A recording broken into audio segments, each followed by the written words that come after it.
Hey guys, welcome back. So this week, I hope you like movies, because this video is just a collection of every single game based on a movie that we've looked at so far. Now I know that there's a lot of new people on the channel lately, so this is probably a good place to catch up for some of the best and worst movie games on the Super Nintendo. And for those of you that have already been watching, can you just do me a favor and look through the list of these games and maybe see where we should go from here? Because I'm officially at the point where I've kind of covered all of the stuff that I played back in the day, and now I'm just kind of in limbo as to what's worth looking at next. So maybe do that for me in the comments below and I'll get them on the list, I promise. And if you want to hang around until the end, I'll give you a quick update on the move and how that's going, and also the schedule for next week. But that's enough jibber jabber from me. So let's just get this massive interactive cinema extravaganza going with one of the most underrated games on the Super Nintendo.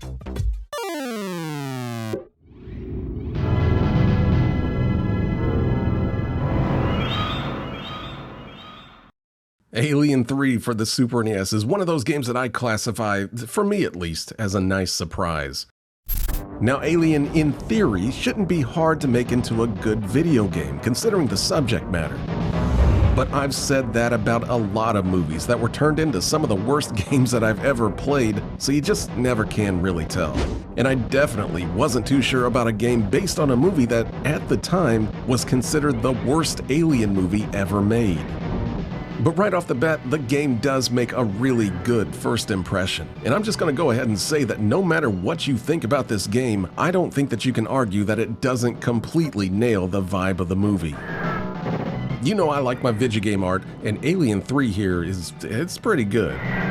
It's dark, it's moody, and really has that grungy, cold prison look of Alien 3 going on. All of the aliens look really good too, along with like the smaller details, like how the facehuggers skitter across the ground, and the alien eggs drip slime after you've melted them. There's even times when the lighting of an area changes when you fire your flamethrower off into the darkness. It's a really neat attention to detail. Ripley's also really well animated, almost too well, giving off this sluggish rotoscoped animation look to her at times. But I think this was just a rare example of really fluid character animation on the Super NES.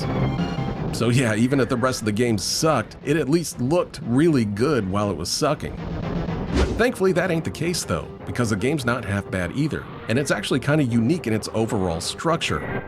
You essentially wander around these vents that have doors scattered around so that you can access all of the areas in that level. Think of these vents as kind of like a level hub, and at first it kind of seems like you can just go wherever you want, so that you can sort of just wander around anywhere if you want to. At least until you find a computer terminal that has missions assigned to it. Each mission will have you finding your way through multiples of areas of the prison to complete objectives, usually doing stuff like exterminating aliens, or just saving prisoners that have been trapped somewhere. The objectives are mostly secondary though, as most of what you'll be doing is just making your way to them. You do get a basic map to show you the way, but these areas can be as much of a challenge to make your way through as it is to just accomplish the goal. And I think that's where it comes down to if you're gonna like this game or not. The mission-based gameplay is really fun and unique for a game like this, but it can get really repetitive. You'll be scouring through the same areas over and over, and the only real challenge seems to come from how annoying it can be to get through some of these sections, since a lot of these levels are nested inside of each other. And the crazy thing is that you can only access your map at the computer terminals, so you better get really good at memorizing where you need to go. The action in the game is at least solid enough to keep your attention as you mow through hordes of aliens with a really satisfying arsenal of weapons, including what may be the best flamethrower in any video game at the time. Melting bugs with this thing, man, it never gets old. It also helps that the sound of the aliens screaming and screeching as you burn them alive is just pitch perfect. Actually, all the sound in this game is really good. Honestly, I really wasn't expecting much from Alien 3 when I rented this one back in the day. I was mainly just kind of hoping for a game I could get a few hours of fun in from exterminating aliens. But I was really surprised that I got sucked into a game that's trying to do a lot more. The super moody vibe of the game completely recreates the movie's helpless, lonely feeling of being in a massive prison complex surrounded by danger. And I think that alone is worth some praise, considering how bad most of these movies turned into games failed at representing the basics of what the movie was even about. So if you've never played this one simply due to you rightfully thinking that this is just another bad licensed video game, then maybe check it out. It's at least doing some different stuff that a lot of games didn't, and it just happens to look and sound fantastic as well. And for what it's worth, I still think this is one of the best movie-to-game adaptations that you can get on 16-bit consoles.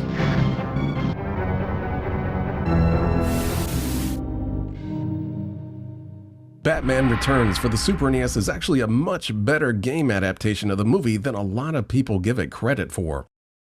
Like every kid in the early 90s, I was all about those Michael Keaton Batman movies. But the overall darker tone of Batman Returns kinda had me wondering what kind of games that we were actually gonna get from it. Thankfully, Konami was there to grab up the licensing for this movie and give us a game worthy of the Caped Crusader. Plus, they really went above and beyond at making this game stick surprisingly close to the film. The game itself is obviously a beat-em-up, but it's a really good beat-em-up, one of the best on the system actually. The action is your standard walk around and beat guys up gameplay, but there's this really satisfying crunchiness to it all. It's hard to describe it, but I highly suggest playing this one with some headphones on to hear what I'm talking about. Like you can just feel the bones crunching when Batman lays waste to yet another clown goon that decided to get within arm's reach. This definitely isn't a version of Batman that cares too much about people's overall health after he's done with them, since he'll just take a couple of dudes and smash their skulls together, or slam people through glass at a moment's notice. You've even got your batarangs that you can toss at enemies to stun them until you get close enough to do even more horrible things to them. And of course you also get your bat grapple hook so you can swing around the stage, which is great when you need to get close to a boss. There's honestly enough variety in the ways that you can beat down these clowns that it kind of makes up for their overall repetitiveness as they come at you non-stop. With all manner of dirty hobo clowns and circus people wandering around, it's like being at an ICP concert, just with less people trying to break bottles over your head.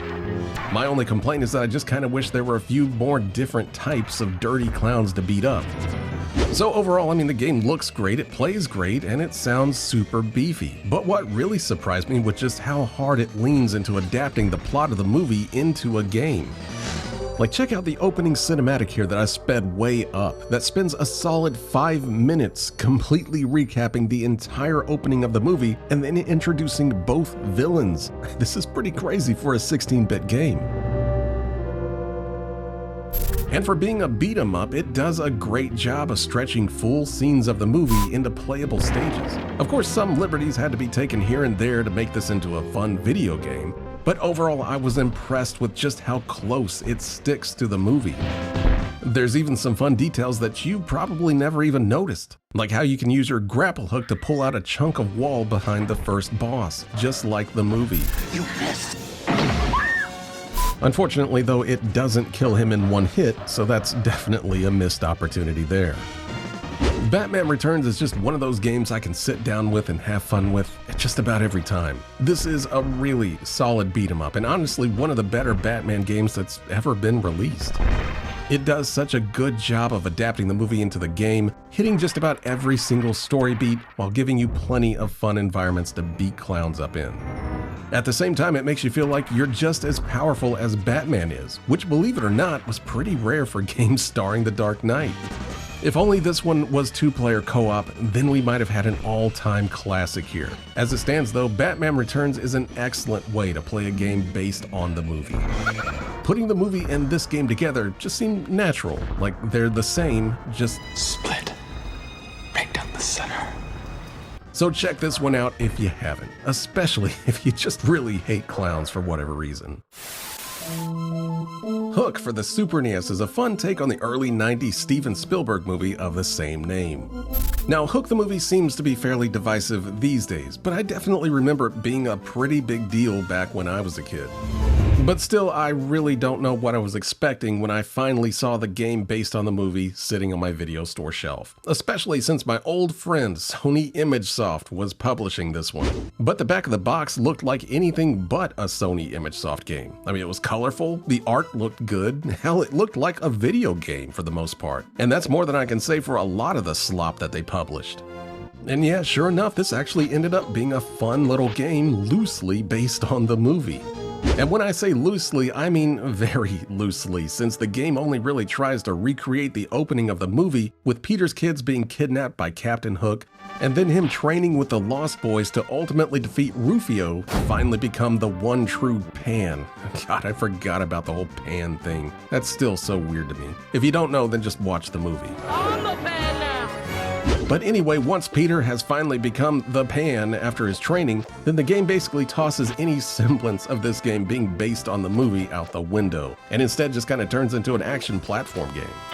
But at least it's a fun action platformer. There's honestly not much to it since all you're doing is just jumping and slashing your way through a variety of stages, but it's at least fun enough to keep your attention. You may at first be put off by just how slow Peter moves around, since he's also apparently forgotten how to move at a speed faster than slow jaunt. You do get a run, but it takes so long to build up that half the time you don't have enough room to get up to pace. You at least get one hell of a jump that can travel more than half the screen though, allowing you to cover way more distance than you'd think. I also love how the jumping animation really sells it too, as you just blast into the air with your fists out to the side, and then you just slowly come down in this classic superhero pose. It just looks really good. I guess the one big gimmick in the game to let you know that this is in fact a Peter Pan game is the ability to fly.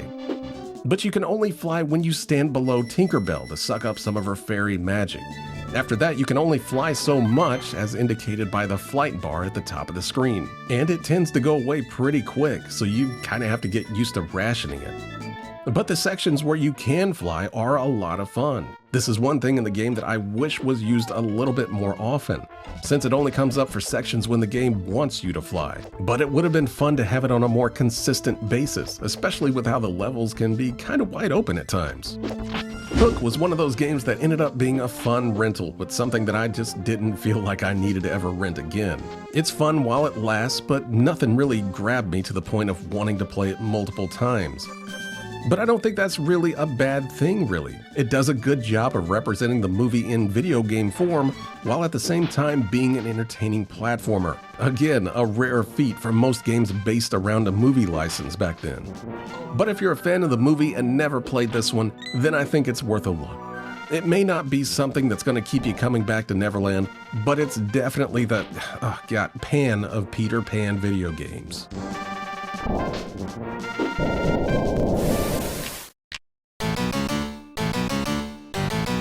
Addams Family Values for the Super NES is one of those movie-to-game adaptations that doesn't really seem like it has anything to do with the movie.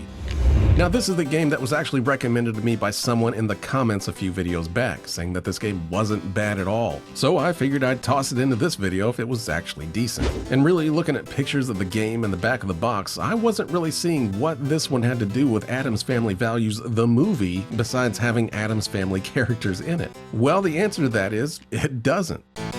Now, I've seen Addams Family Values quite a few times, and I don't think Ocean Software, the publisher of this game, had any intention on making it follow the movie at all. Theoretically, the game follows the premise that the nanny from the movie has kidnapped baby Pubert, and now it's up to Uncle Fester to save him. And I say theoretically because there is nothing in the game that really indicates this besides the back of the box. Now, I haven't played all the way through this one, so if it somehow does tie more into the movie at some point, then please let me know in the comments. Otherwise, this is just Addams Family Values in name only. And usually I don't care too much about this stuff. Like I just got done mentioning how Hook barely uses the movie's plot at all, but at least it was there a little bit. Addams Family Values is just, it's not even in the same world. Thankfully though, there is a good game here. As you can see, this is more of a top-down adventure game in the same vein as your typical Zelda game, as you wander around as Uncle Fester accomplishing tasks for other family members. Basically by finding items and or keys scattered around the open world, opening up new sections to explore, and then making your way through a dungeon with some sort of oversized boss at the end.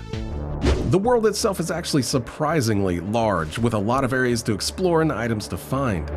It can definitely be one of those where the heck do I go kind of games at times though. But if you got a good guide or you just like wandering around until you find out where you need to go, then this is a pretty fun place to explore. Fester's only means of getting through all this is by shooting lightning out in front of him, though it kind of just comes out off-center, making it awkward to line up smaller enemies with. And trust me, there's a lot of smaller enemies scooting around this game. Your lightning also gets weaker in both length and power the more life you lose, and besides totally being that's what she said, you basically get to the point where you have to be right up on enemies if you're down to one skull. And at that point you may as well just take the hit and die because these enemies are relentless in a very annoying way. Thankfully you do get more skulls the further you get, but this is definitely one of the more annoying things early in the game. The dungeons also do a really good job of mixing things up, with some being more puzzle-based as far as making your way through, while others are a more straightforward affair. Like how the first dungeon is all about teleporters and switches, while the second dungeon has you escorting a plant around in a more action-based level. Unfortunately, the bosses that are making the homes in these dungeons, at least from what I've played, are pretty basic, but still I guess you can't ask for too much from an Addams Family game. It definitely helps that Addams Family Values is really fun to look at as well, thanks to some awesome gloomy and grimy art. Each area has its own distinct look with some nice touches like sudden storms and hazy clouds hanging over a dank swamp. There's definitely no pastels to be found anywhere in this game. Uncle Fester himself is even pretty cute in a bug-eyed psychopath kind of way. I also really love all the Addams Family specific text in the game, and this is one thing that actually really does feel like the movie. The developers did an excellent job of each character giving off that trademark Addams Family movie vibe here. I just wish there was more of it. But overall, this is a surprisingly fun Zelda clone set in the Addams Family universe. I guess just don't come into this one expecting it to have anything to do with the movie, because it's definitely doing its own thing. Thankfully, that thing is pretty good, making this one Addams Family game that's surprisingly actually worth your time.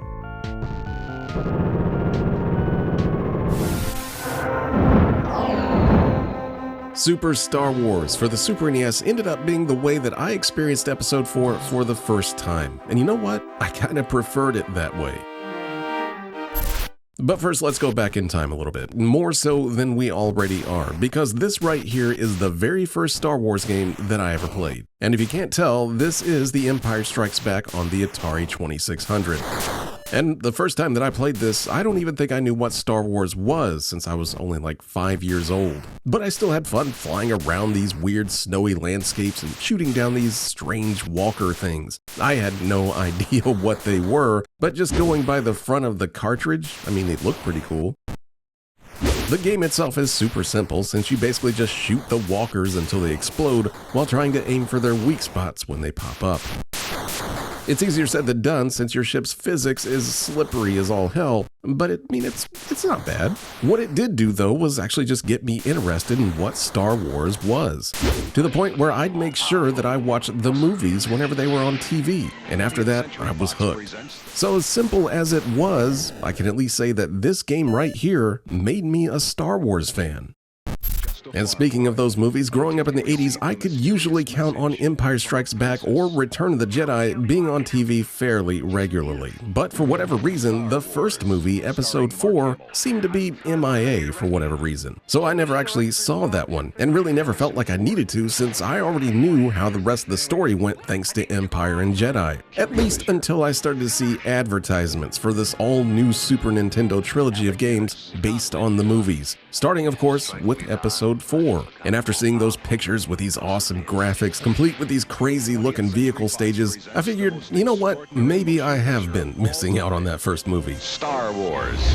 It was so hyped up that this was actually one of the very rare games that my video store got 2 whole copies in to rent. So you can bet that I grabbed it up as soon as I saw one of them available. And after all the hype, I couldn't wait to see what LucasArts could do with a proper Star Wars game on the all-powerful Super Nintendo. So let's see if this one lived up to the hype and was also a good introduction to the Star Wars movie for people like me that had never seen it. And right from the start, this game knows how to tell a story, recreating tons of full scenes from the movie into cutscenes that play out between the stages. And for as basic as they are, they do such a good job of hitting the main story beats of the movie that it really feels like you're moving through the story as you play the game. Which, as we covered previously in our movie games that don't suck video, that didn't happen too often. Usually, games would, at best, loosely follow the movie, or at worst, just completely ignore it. Super Star Wars definitely adds its own flourishes here and there by adding locations and enemies that weren't in the movie, but it's close enough that it all seems like this is just stuff the characters did in between the scenes. And I think this is actually one of the best things about the game. It also doesn't hurt that, for the time, this is a fantastic looking Star Wars game. Everything about the film and more has been carried over into the game. It's not going for a super realistic look or anything like that, instead going for a more stylized look that suits the Super NES better than just trying to digitize everything.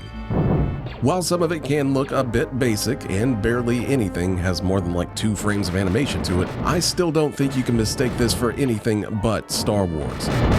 Especially when you're climbing all the way to the top of a sandcrawler, making your way through the Mos Eisley spaceport, and finally fighting your way out of the Death Star. There's a sort of timeless look to this game that the sequels would vastly improve on, but for the here and now, it's a damn good looking game, and we haven't even talked about the vehicle levels yet. But don't worry, we'll get to those in just a minute.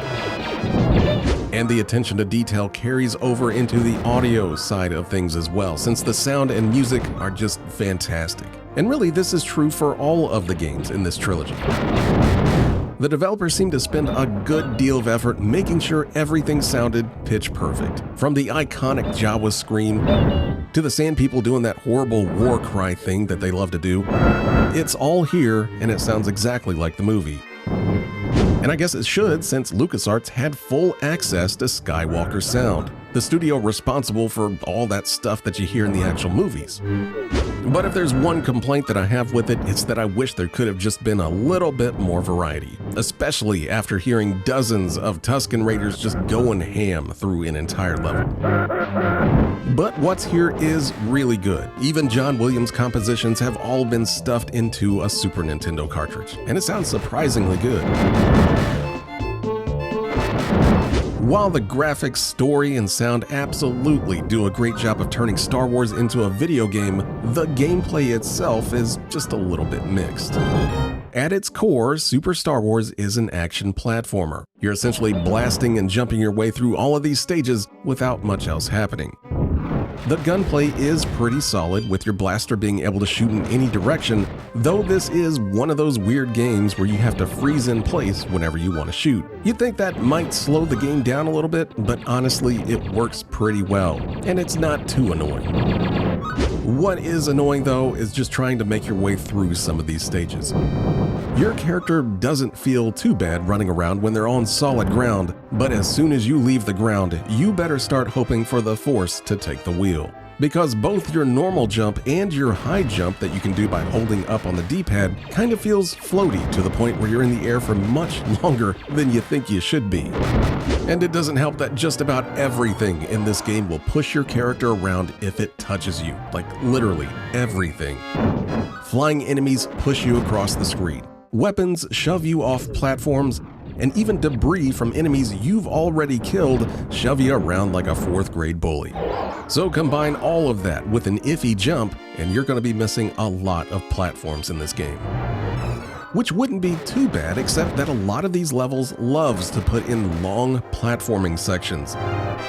Especially the now infamous Sandcrawler stage, where you have to jump all the way to the top of this thing while Jawas, turrets, and flamethrowers all want to push you back down to the bottom every single time you jump.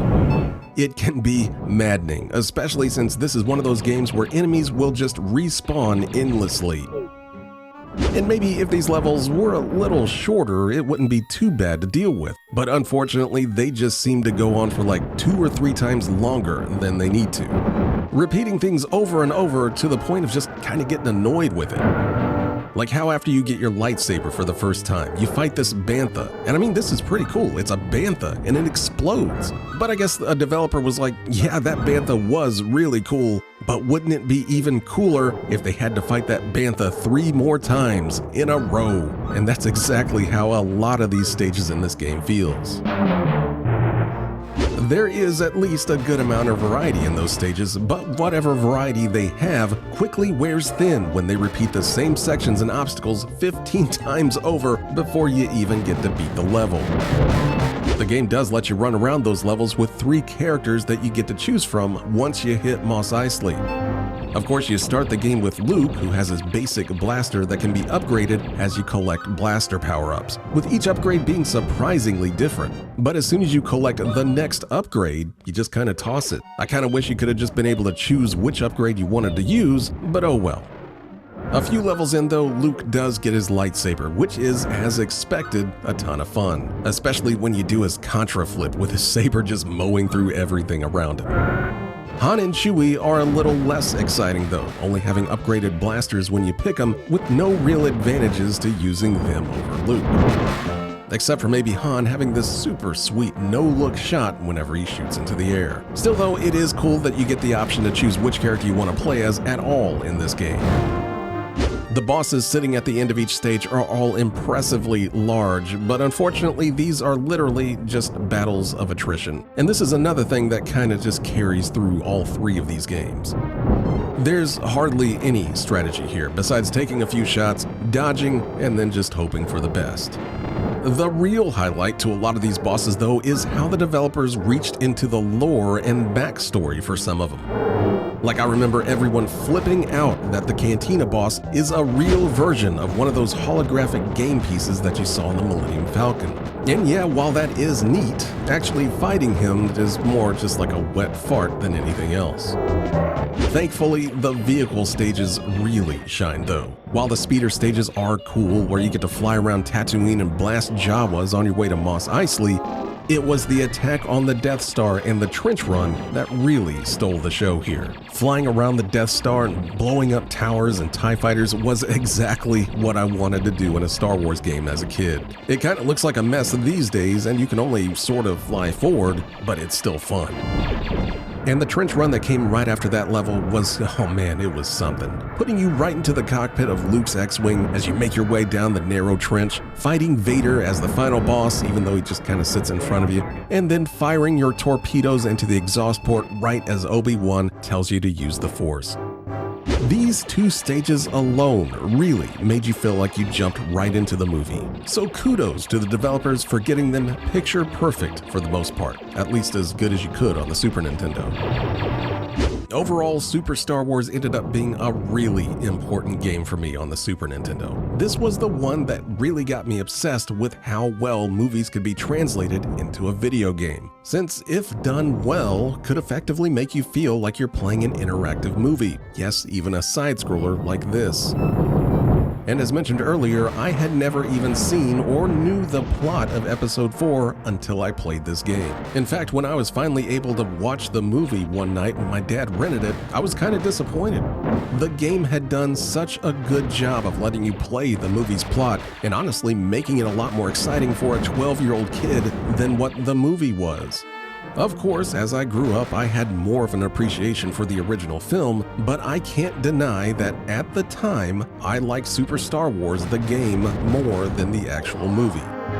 And thanks to this game, even though I had already seen Empire Strikes Back and Return of the Jedi, I couldn't wait to see what kind of games those 2 movies could be turned into as well. And thankfully, I didn't have to wait too long for an answer.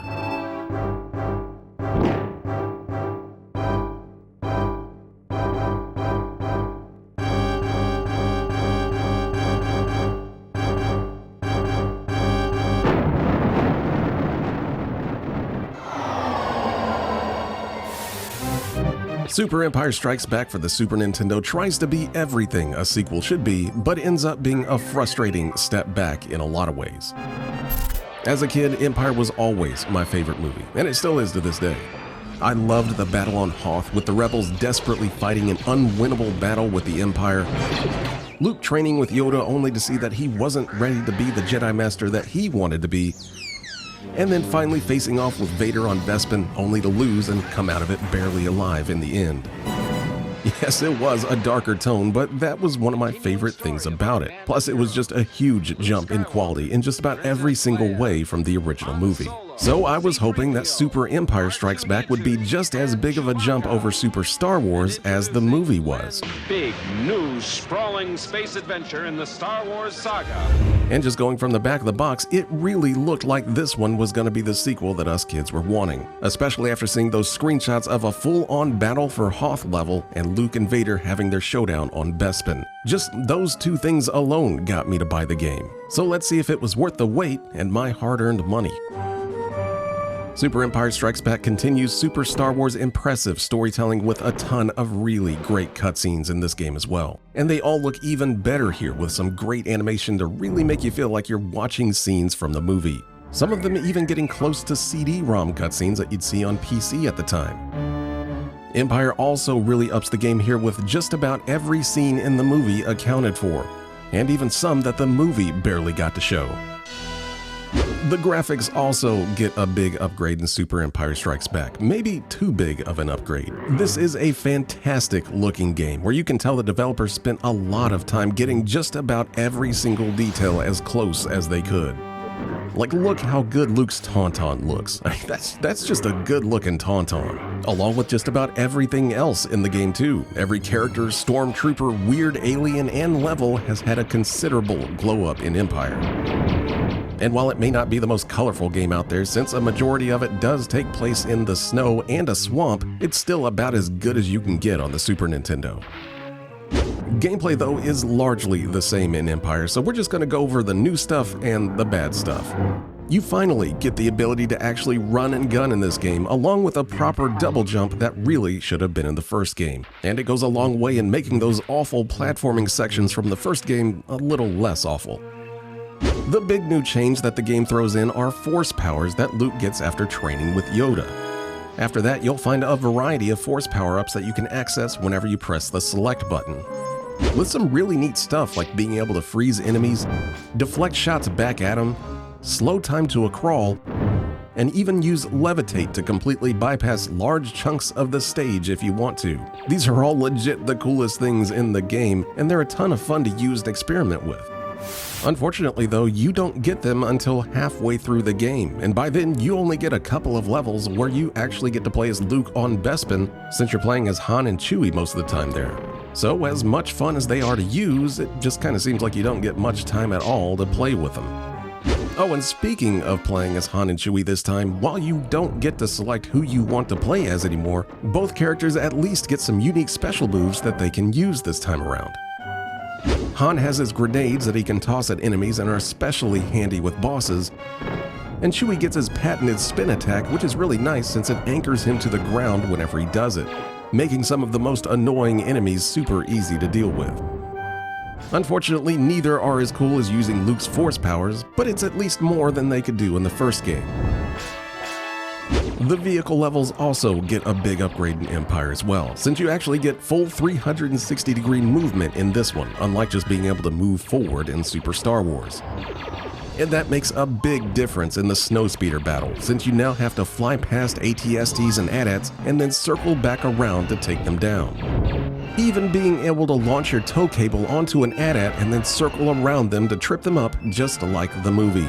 This level alone was enough to sell a lot of kids on this game, since it really is that impressive. But of course you also get Han flying the Falcon through an asteroid belt to shake Empire troops, which really feels like LucasArts was flirting with an actual flight sim here, complete with radar to track enemies. And then finally fighting your way above and below the clouds in an X-Wing on your way to Bespin, which was definitely not in the movie, but I'm not complaining since these levels are just so much fun. Really, that's where the good news ends though, because unfortunately Empire really doubled down on some of Super Star Wars' worst ideas for the rest of the game. You remember how I mentioned that you were getting pushed around a lot in that first game? Well, get ready to barely feel like you're in control in this game a lot of the time. Stuff is just constantly knocking and sliding you all over the place in this game, especially since the game looks to have tripled the amount of enemies on screen this time. This results in controller throwing levels of madness when you're just trying your best to make a jump and the game is slapping you down over and over again. This isn't just difficult, it's demoralizing. At worst, you feel more like you're a pinball in this game than a Jedi Master. And the thing that really hurts this game the most is that it seems like all those shiny new graphics push the Super Nintendo a little bit too hard here, since just about every single stage seems to be running in slow motion half the time. While there was some slowdown in the first game, it's really noticeable here. Combine that slowdown with your character constantly getting punted around the screen, and you've got a game that just doesn't feel great for a majority of the time that you're playing it. It's really saying something when you finally get to use Luke's slow motion power and it just kind of feels like things are moving as slow as they usually do. This is also probably a good time to mention the difficulty here, because Empire really ramps it up. The first game wasn't exactly easy, but you could make your way through without too much of an issue. Empire is on a whole different level though. Obviously, all the stuff that I just mentioned already makes the difficulty high enough, but the levels are just brutal with annoying platforming and plenty of bottomless pits and one-hit kills. And those levels are just as long and repetitive here as they were in Super Star Wars, but they feel even longer since the game has multiple levels that are essentially the exact same back to back. It really starts to wear on you, especially when you just got done fighting for your life to make it through one of these levels just to see the exact same level come up again. Thankfully, the game does have some really cool stages though, like climbing your way to the top of an AT-AT and then fighting the head. And later on having Chewie make his way through the Ugnaught factory on Bespin to save 3PO. But sadly, a lot of what's in between those levels feels more like padding this time around. Honestly, coming back to Super Empire Strikes Back is really mixed for me. As much as I loved this one as a kid, playing it these days, I gotta admit it was pretty rough. I still love how close the game tries to follow the movie, and the vehicle levels are still really good, but the rest of the game is just kind of frustrating to make it through. The Force powers are a fun addition to the game, really letting you decide how you want to approach the couple of levels that you can use them in, but the overall gameplay feels too slippery and slidey in this one, especially with the much higher difficulty. I still like this one a lot though, and I think it does just about everything a sequel should, but Super Empire Strikes Back maybe needed some work done under the hood before giving it a really nice coat of paint. Hopefully, the final game in the trilogy can use the Force to bring everything together into one really great game. Most impressive.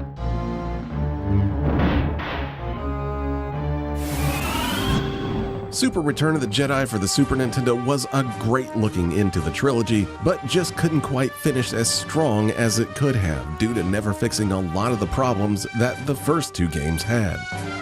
Return of the Jedi was probably the Star Wars movie that was on the most back when I was a kid. It was the newest one, and by then, Star Wars had already been a mainstream hit, especially with kids. And Jedi's lighter tone with a focus squarely on getting kids into theaters was something that a lot of fans of the first two movies wasn't too happy about. And even though I was one of those kids that was supposed to love it, I just kind of thought the movie was okay. Definitely nowhere near as good as Empire, but it was still a good end to the story, and I could mostly ignore the Ewoks if I wanted to. So by the time Super Return of the Jedi came out, I kinda had the same mindset for the game as I did the movie. I wasn't really looking forward to it, but if you put it on the TV, I wasn't gonna complain. And when I did pick this one up eventually, the overall feeling that I got was that I was playing a game that just didn't have the same effort put into it as the first two. But before we get into all that, let's see how Super Return of the Jedi closes out the series. First off, the good stuff. Jedi, just like Empire, looks great. It's probably the best looking and most varied out of all the games. For as bad as Empire was with repeating the same stuff over and over, Jedi gets it right with some really great looking stages every single time they pop up. And honestly, Jedi lends itself to better locations than Empire did anyway, and the developers really went with that. Like this awesome level in Jabba's palace where you're fighting through his throne room and it's filled with all these crazy aliens in the foreground and the background. I was actually just getting distracted by looking at everything. And the Ewok village on Endor, while a pain to play through, looks incredible. All the little details of the village and everything sitting around, plus that gorgeous backdrop is easily one of the highlights of the game. So no doubt, this is the best looking game in the trilogy. But one area where they kinda regressed are the cutscenes. While Super Star Wars and Empire featured hand-drawn cinematics that really fit with the more stylized look of the games, Jedi instead just uses digitized images from the movie, and they just don't look as good in my opinion. Plus, they've really cut down on the animation, so a lot of these are literally just still images, and it kinda takes away from the whole artistic vibe that the first two games had going for. But overall, the game still does a great job of following the movie, with every scene pretty much covered. It just kind of feels like less effort was put into it though. Now, if you were hoping that things were going to improve dramatically in the gameplay department over Empire, well, get ready to be disappointed. Because instead of making control and level design a top priority this time, it seems like the developers decided what players really wanted was way more characters to play as. Since not only does Luke, Han, and Chewie all return as choosable characters, but you also get to play as Wicket on Endor, and no less than 3 different versions of Leia to play as. And she's probably the most interesting character out of all of them due to that. The first time you get to play as her, she's dressed up as a bounty hunter with a staff to smack all the wildlife around with, and this crazy spin jump that tears through just about anything that she touches. The second time you see her, she's in full slave Leia mode and now gets a whip to beat dudes up with, along with a spin move that she must have learned from Chewie, since it's literally the exact same thing that he does. The last time you get to play as Leia is on the bunker in Endor, and this time she's just a generic clone of Han, only without his grenades, or really anything else. So there's not really much of a reason to choose her unless you just want to make the stage harder than it already is. The second new character is Wicket, and he could have been fun to play as with his smaller size and being able to scale trees using his arrows, but the stages he's on are just awful, with a bunch of blind jumps and direction that just isn't very clear. Plus, you don't even get to fight an AT-ST as the boss like they did in the movie, so to me, Wicket's just kind of a wash overall. The rest of the gang is mostly the same as before, only this time Luke of course gets his force powers from the very beginning of the game. Sadly though, he must have forgotten a few as he's had several removed, including that really fun levitate force power, but I imagine the developers didn't like that players were finding it more fun to skip large portions of the stage with, so Luke is unfortunately stuck on the ground here. Han and Chewie are back completely unchanged though, with Han really getting the short end of the stick here since there's almost no reason to choose him in the game over Chewie, since Chewie has a spin move attack that constantly recharges and makes him invincible when he uses it. Overall though, I really just kind of stuck with Luke for most of the game since he can actually heal himself with his force powers, and then maybe using Chewie if I was having trouble with the boss since he can kind of mow through him. But I guess you can't say that Super Return of the Jedi doesn't give you options this time around though. Now, if there's been one common complaint through this entire series of games, it's that the level design and the difficulty has all been pretty bad for the most part, and Jedi sadly continues that trend. Most continue to be straightforward affairs with the same bad, overly large, constantly repeating layouts that the first two games were dragged down with as well. But Jedi actually introduces several levels that are much more open-ended design-wise this time. Especially Jabba's dungeon here, and this one's actually closer to a maze than anything else in the trilogy. And no, it's not a very well done maze, since it just kind of seems like you're going past the same thing over and over with no real landmarks to mark your way as you go. There's also several levels where you're going back and forth to make your way up the level, and they all do a very poor job of pointing you to which direction is the correct way to go and which one is a bottomless pit.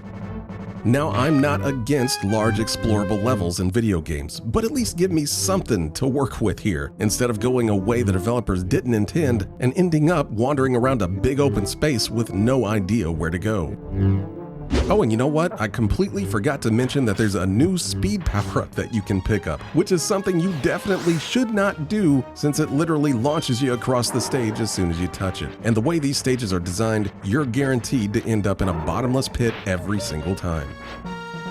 Of course, we get vehicle levels here as well, and Jedi really leans into them this time. In fact, the very first stage of the game has you getting to Jabba's palace on a land speeder by jumping gaps and dodging rock columns. It's not bad, but this repetitive, very linear vehicle level is kind of the first sign that these stages may not be up to the same standard that the first two games had set. Especially by the time you get to the speeder bike stage, since this one just does not work very well. You're basically just sitting around until a stormtrooper decides to pass you and then shooting them down while dodging trees and trying not to slam into the sides of the screen. It does a terrible job of conveying the sense of speed and danger that the scene in the movie did, instead being a framey, awkward jumble of a level.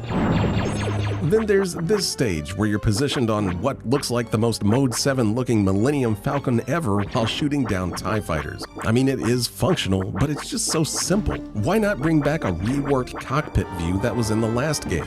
That just worked way better and was more immersive and fun than this generic shooting gallery is. The fight on top of the Death Star is probably the only vehicle level in the game that really feels like it's on the same level as Empire's vehicle levels, with full 360-degree dogfighting. But it always kind of bugged me that it looks like you're shooting Nerf balls at each other instead of the classic Star Wars lasers. But the escape from the Death Star is where it all falls apart for me, literally, since this is like one of the few things that I've ever played in a video game that gives me motion sickness. It's a neat effect of flying through the Death Star's exhaust tunnels, but after a few minutes I feel like I just want to blow chunks. And it doesn't help that this stage goes on for a long time. At least in the first part, you can kind of take it slow, but the second half, you have to floor it through this thing to make it through without blowing up. I just can't do it.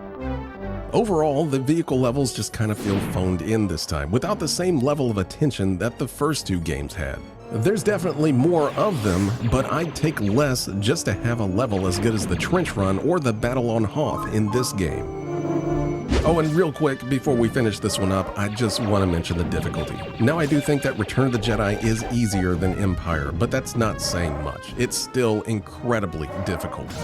Everything that made you throw your controller in those first two games is back here as well. It's maybe a little easier to deal with, but I mean, it's still a really hard game. Thankfully, you do get passwords to make it through, but there were still more than a few stages in this game where I just felt like I wasn't going to be able to make it through.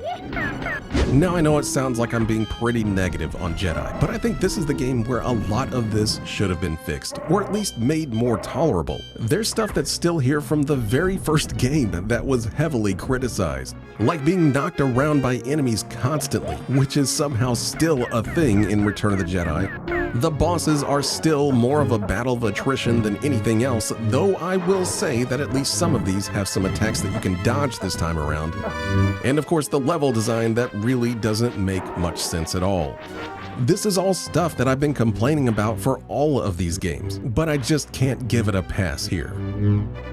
So with all that said, is this a good send-off for the trilogy? I mean, overall it's not horrible, but like I said, a lot of this really needed to be better by now. Plus, the game kind of came out at a weird time for me. I actually didn't play this one when it was released, and instead just kind of picked it up one day when nothing better was at the video store. For whatever reason, I just didn't feel like I needed to play this one right away, since after spending hours playing Super Star Wars and Empire, this really seemed like more of the same, for a movie that I wasn't even that big of a fan of in the first place. And when I finally did play through this one, I didn't feel like I'd made the wrong decision. There's a lot of people out there that consider Return of the Jedi to be the worst movie in the original trilogy. And personally, I'd say that about Super Return of the Jedi for this trilogy as well.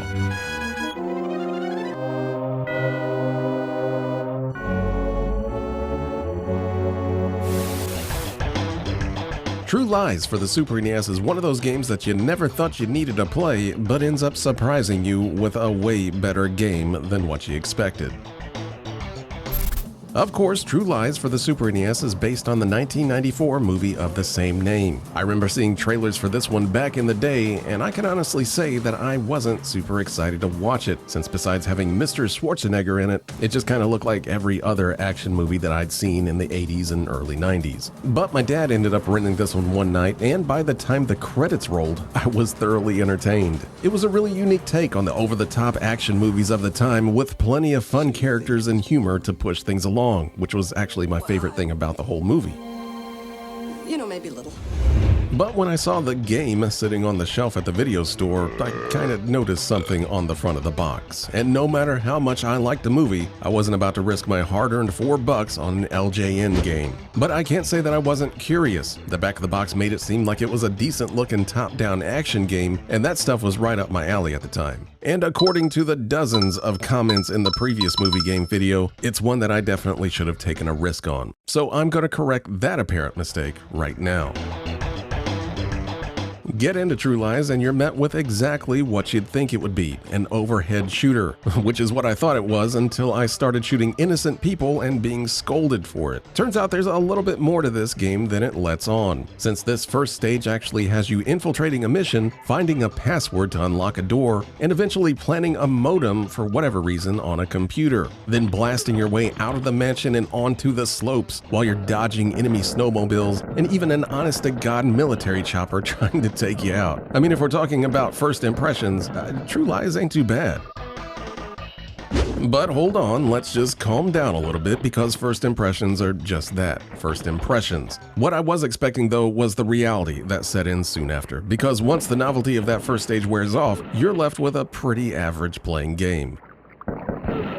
The action's kinda slow and stiff, and it's made even worse by how everyone is apparently on steroids. Even Granny over here looks beefy. But what that equates to are overly large sprites that don't move as fast or with the precision that the game seems to want you to move at. You're a big, beefy target, and it is very easy to get hit from just about everywhere. You can do a rolling dodge to get out of rough situations, but that kind of ends up being a legitimate way to make it through these stages without taking damage. And that's not a good look when ignoring your enemies is an easier way to make it through your game than actually, playing it. Shooting in the game doesn't feel bad since you can strafe around, but your default weapon is the definition of a pea shooter, even making you stop and refill ammo when you finish a clip. You can at least pick up a shotgun and an Uzi that makes you a much more effective secret agent, but you'll need to hunt down ammo if you want to keep using them. And it doesn't help that the game is pretty stingy with those weapons, making you hunt them down in some really rough spots before you're even able to use them. And I can tell you right now that you will need them to make it anywhere after the first few levels. Thankfully, all those enemies that are shooting at you are mostly brain dead, since they kind of just stand around and don't really seem too concerned about getting out of the way of your bullets whenever you shoot at them. But it doesn't take too many bullets to take you down for the count, and you will be taking lots of hits, not only due to the aforementioned beefy character sprite, but also because enemies take way more shots to take down than it seems like they should, leaving you open to taking damage as you awkwardly line yourself up over and over to hit them again. So overall, this game's in like a weird limbo where it wants you to play like a fast-paced shooter while at the same time wanting you to be careful and more methodical. And you better get good at it too, because this game is tough, especially with the sheer amount of bad guys coming at you in later levels. At least there's a decent number of those levels to play through though, and all of them have their own unique mission objectives, doing stuff like blowing up ammo crates or finding key cards. There's even a level like in the movie where you're in a Harrier jet chasing down vehicles on a bridge. I mean, it's short, but it's still cool that it's even in the game. So the question is, did True Lies live up to the hype in the comments? Well, I mean, it's got its issues, but it's really not that bad at all. I came into this expecting an average at best game, and walked away with a game that I'd say is kind of above average. It's not going to win any Game of the Year awards, but you know what? I actually kind of like it. It's got a certain confidence to it that a game like this almost never has, especially coming from someone like LJN. So if you're like me and never played this game before because A, it's from LJN, and B, why would I ever want to play a game based on True Lies, well, do yourself a favor and pick it up. It's a neat little game that won me over more with its charm and humor more than its action did, kinda just like the movie. So bravo, True Lies, you made a believer out of me this time. Judge Dredd for the Super NES ended up being exactly the sequel that I wanted for a totally different game. Judge Dredd was probably the second most recommended game next to True Lies, with this one being recommended more so because it was developed by the same studio that made the way better than it should be Alien 3 for the Super NES, which is one that we also covered in that last video. Only this game is based on the 1994 Stallone comic book flick, which I have actually never seen, but I'm more than willing to check this game out due to how much I just loved Alien 3.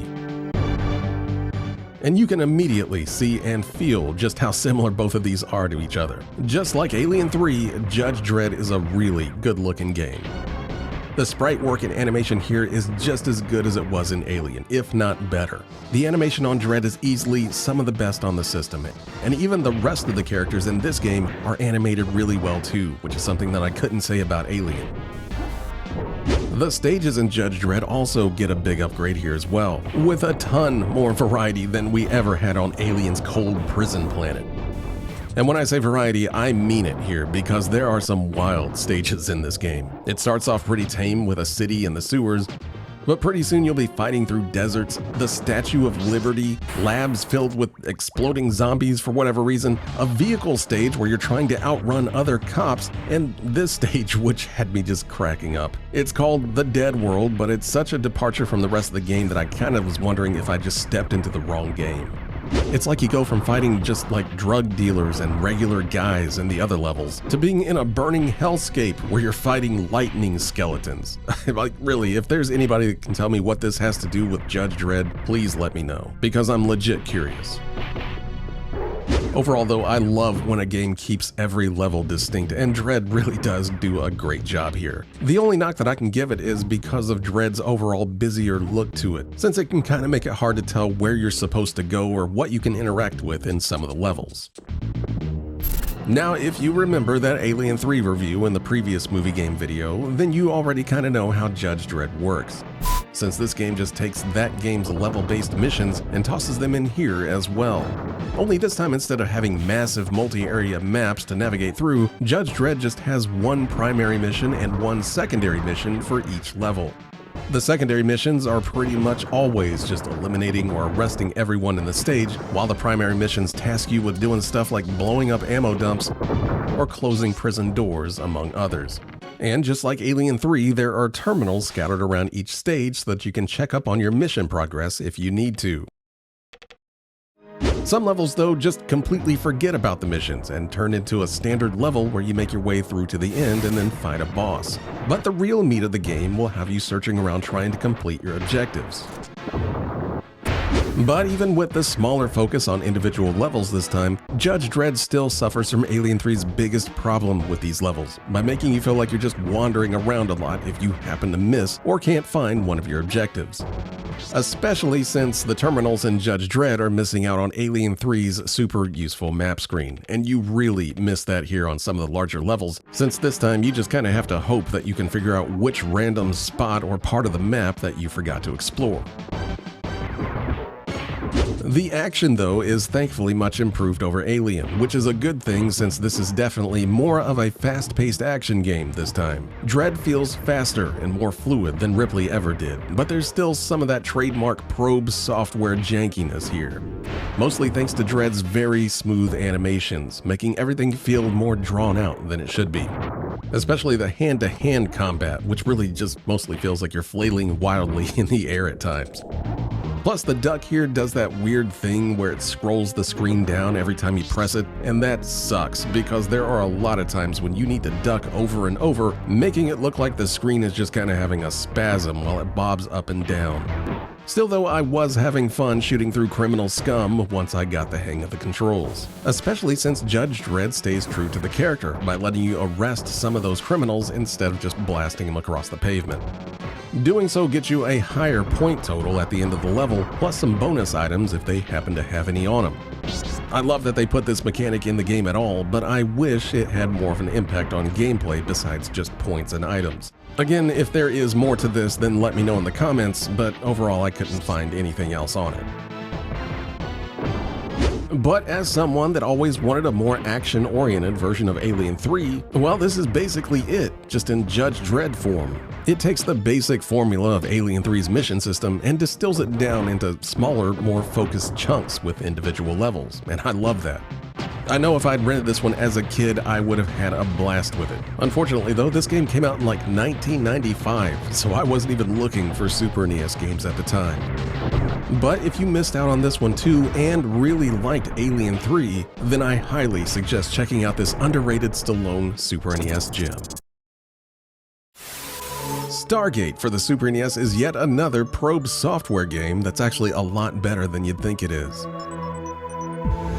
This one wasn't hugely recommended in the previous video, but a few people did say how much they enjoyed it back in the day. And yes, my video store did have this one because I remember seeing it. But it's another game that I just kinda passed on for fear that it was another bad movie game cash-in. But as it turns out, I was wrong on this one too.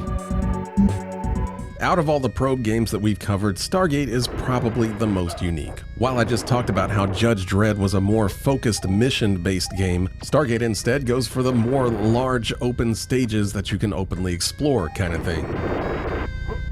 Like how in the first part of the game it has you finding your lost soldiers by exploring desert caves and some ruins. There are more than a few different places that you'll need to explore to find them all, and you can access them whenever you want. And most of the areas are designed well enough that you usually know where you've been and where you need to go. Except when it isn't, like how you have to just know that this door at the end of these ruins will not open until you find all the soldiers. But there's really nothing telling you, at least that I saw, that this is where you need to go whenever you accomplish that. You just kind of have to figure it out on your own. Besides little things like that though, each area has been really fun to explore. You'll even be talking to other characters that give you these missions, along with loosely guiding you on where you need to go next. It's probably a little closer to Alien than Judge Dredd just due to how open the levels are, but it also does that Judge Dredd thing where you'll just switch to an action stage in between the larger stages. And personally, I actually feel like Stargate has the better overall pace to it than the other two, since I played this game for a solid 2 hours without even realizing it. And after I got used to how it wanted me to do things, I didn't mind it at all. But while Stargate is better than I expected it to be, I kind of feel like this one isn't quite up to the same level of quality in other areas. It's definitely the stiffest of their games so far as the action goes, and that's not a good thing considering that none of their games feel like a top-tier action masterpiece. There's usually always some awkwardness to the movement and action in a Probe software game, and Stargate is by far the worst in that regard. This is another area where Stargate feels a little closer to Alien 3, since you only get one weapon throughout the entire game and it totally just feels like the machine gun from Alien. Except here, it's a little harder to tell what you're actually hitting, since enemies come at you from just about every single angle most of the time. So it can kind of be hard to judge where your bullets are even going, since you can't actually see them. And really, that wouldn't be too bad, except for the fact that just about every enemy in this game likes to make a beeline straight for your crotch. So you're just kind of sitting there doing this awkward dance back and forth, trying to figure out if you're even hitting the enemy at all. Even the graphics and animation in this one isn't as impressive as their other games. The animation is really good, but it definitely has more of that generic rotoscoped look to it this time, even more so than Alien did. There's also some stuff that just looks kind of weird, like how your character looks blurry when they're tightrope walking. I'm not even sure how they managed to do that. The stage variety is also at an all-time low here, with like 80% of the game taking place in the same 3 to 4 different environments, with only the end of the game really mixing it up with more sci-fi settings from the movie. And even a full-on Super Star Wars-like vehicle level that actually features some fun but very janky dogfighting in a glider. It's not bad, but I think overall there's just less of an artistic identity to Stargate. Especially when you look at stuff like Alien 3's cold and imposing levels, or even Judge Dredd's grimy comic book look. You instantly get a thing that we in the art community like to call a vibe. And Stargate just really doesn't have that, unless you just really like the color brown. In the end though, I still had a lot of fun with Stargate. It's a really neat little game based on a movie that I think deserved a lot more attention than it got. And I think the game deserves more attention as well. For as many 16-bit games where everyone just moans about how it's just another platformer, Stargate is at least doing something different. It may not be the best playing or looking game out of all of these Probe software games we've looked at, but it's got some good personality to it. And it really tries to integrate the movie's plot and its characters into the game in some fun and unexpected ways.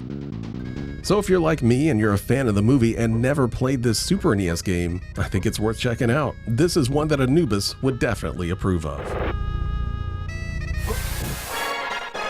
The Flintstones movie for the Super NES is a clunky but surprisingly playable tie-in that's more solid than a lot of people give it credit for. Now, if you were alive back in the early 90s, you might remember this weird time where old Hanna-Barbera and Warner Brothers cartoons suddenly started making a comeback, for reasons I still don't fully understand. Studios were dusting off these old Saturday morning relics and throwing them back into the spotlight like we'd all been begging for a Top Cat reboot. And the Flintstones was one of the first to get the big screen treatment. The live-action movie dropped in 1994 with a surprisingly stacked cast. John Goodman as Fred, Rick Moranis as Barney, Rosie O'Donnell as Betty, and even Halle Berry as a vivacious secretary who definitely wasn't in the original cartoon. Am I interrupting? Universal clearly wanted this to be a massive hit, to the point where they were pumping out merchandise before anyone even knew what the characters would look like in the movie. Sorry, Garth. I'm not exaggerating when I say this movie was absolutely everywhere. You couldn't go a day without seeing it plastered all over something. And if you thought you could dodge the inevitable video game tie-in, you were very wrong. Look great with my bone china. The Flintstones movie game for the Super Nintendo was released back in 1995 by Ocean Software. Now, if you're not familiar with Ocean, all you really need to know is that they made a ton of movie tie-in games back then. And their quality all ranged from pretty okay to clearance bin trash. So going in, you never quite knew what you were gonna get. But the question is, does the Flintstones for the Super NES land on the better side of things? Or is it just another forgettable movie game destined for the clearance bin? Start the game up and you're met with a side-scrolling platformer that you just knew this game was gonna be. You control John Goodman, well, it's Fred Flintstone, but I mean, look at it, through a series of levels that are loosely inspired by scenes from the movie. Your main tool throughout the game is Fred's club, which you'll use to take out enemies and smash through obstacles. It works well enough, but the range is incredibly short. You pretty much have to be right on top of whatever you're trying to hit. Because of that, you'll end up taking more damage than you probably should. Not from bad timing, but just from trying to swat at something that's barely out of reach. It also doesn't help that the game's physics are oddly exaggerated. Fred builds up momentum in a weird way, like he's always a little bit too heavy or a beat behind where you want him to be. Half the time the challenge isn't the level design, it's just trying to get Fred to land where you want him to. And speaking of that level design, it's really not all that bad. They're kind of like those large explorable levels that I usually don't like at all, but honestly I didn't really mind it here. It was actually kind of fun just hunting around for the different power-ups like Fred's bowling ball or something like that are just stuck around in random spots. Most of the stages are pretty straightforward, just hop around and make it to the exit. But there is one level in Bedrock that switches things up a little bit, since you have to bounce Bam Bam and pebbles across rooftops. Like I said, I don't think the level design's bad at all. It's actually pretty decent in spots. But at the end of the day, it all comes down to how it feels to move Fred around these things, and I think that's where most people are going to have problems with this game. Because as soon as the game leans harder into actual platforming, those weird heavy physics that Fred has becomes a real problem. As mentioned, Fred feels like a bag of bowling balls, and landing those precise jumps sucks in this game. So even when the levels are fun to explore, Fred just doesn't handle well enough to keep up. But at least they're all nice to look at while you're throwing your controller at the screen. The game actually looks really good, way better than I actually expected. I've said before that no matter how rough Ocean Software's games played, they almost always looked decent, and the Flintstones is no exception. For better or worse, Fred's sprite looks uncannily close to John Goodman from the movie, and he's animated surprisingly well. The stages are all nicely drawn with some impressive color blending for the time. The forest level, for example, has leaf and branch textures that almost look CG. That said, some of the tile sets can get a little repetitive, especially in the city or factory areas where you're seeing the same walls and platforms over and over again. But for a tie-in to the Flintstones movie, I mean, this is a pretty solid looking game. But overall, I mean, the Flintstones isn't awful. I went in expecting a total turd fest with this one, so maybe that helped. It's not great, it's definitely clunky and has some frustrating moments, but there's a basic level of competence here that a lot of Ocean Software games just didn't always manage. The biggest hurdle, though, is just getting used to Fred's weird floaty physics, and yes, that is definitely a thing, but if you can get past that, what's here is a surprisingly okay little platformer. And really, surprisingly okay is high praise when we're talking about the same developer that gave us Pugsley's Scavenger Hunt. So yeah, the Flintstones isn't exactly a yabba dabba do, but at least it's not a yabba dabba don't. Indiana Jones' Greatest Adventures for the Super Nintendo promises 3 movies worth of whip-cracking adventure and mostly delivers. If I had a hero growing up in the 80s, it was probably Indiana Jones. Indy was exactly who I wanted to be when I was 8 years old. A gruff old guy exploring ancient tombs with a cool hat and an even cooler whip. I was obsessed to the point where I actually somehow managed to get my dad to give me an actual bullwhip, which I still have to this day. But as much as I loved Indiana Jones, I never really played many of the games based on the movies. In fact, the only one that I even remember touching was the Temple of Doom arcade game at my local grocery store, and that wasn't exactly a great game. Outside of that though, I just never really felt the urge to pick up anything with Indy on the cover, including this game. Indiana Jones' Greatest Adventures hit the Super Nintendo back in 1994, and surprisingly, it was the only Indiana Jones game to land on the system, which is kind of wild considering just how many indie games came out over the years. But this one had some weight behind it, because it was published by LucasArts and developed by none other than Factor 5, which is actually most of the same crew that was behind the Super Star Wars trilogy. But instead of dragging things out across 3 separate titles, this one promised all 3 movies packed into a single cartridge. But the big question is, did Indy's Super Nintendo debut actually deliver, or is it just another relic better left buried? And yeah, if you played the Super Star Wars trilogy, then I think you know exactly what you're gonna get here. It's basically those games, but with an Indiana Jones skin slapped on top of it. So if the stiff controls, slippery platforming, and constant cheap hits from those games drove you nuts, then you might want to steer clear of Indy. But if you're like me and really didn't mind that jank too much, then there's kind of a lot to like with this one. Playing the game goes just about how you'd expect. You take control of Indy through just about every major scene from all 3 movies. In Raiders, for example, you'll explore booby-trapped caves, brawl your way through a burning bar in Nepal, and then end up in Egypt punching Nazis, just like you'd hope.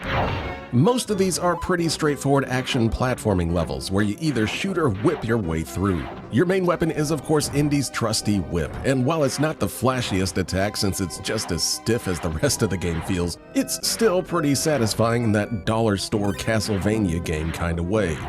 In addition to his whip, Indy also gets access to a pistol and grenades throughout the game. The pistol's decent for picking off enemies from a distance, though it's so slow you kinda just don't want to ever use it. It's really only useful when your whip can't reach, which honestly isn't that often.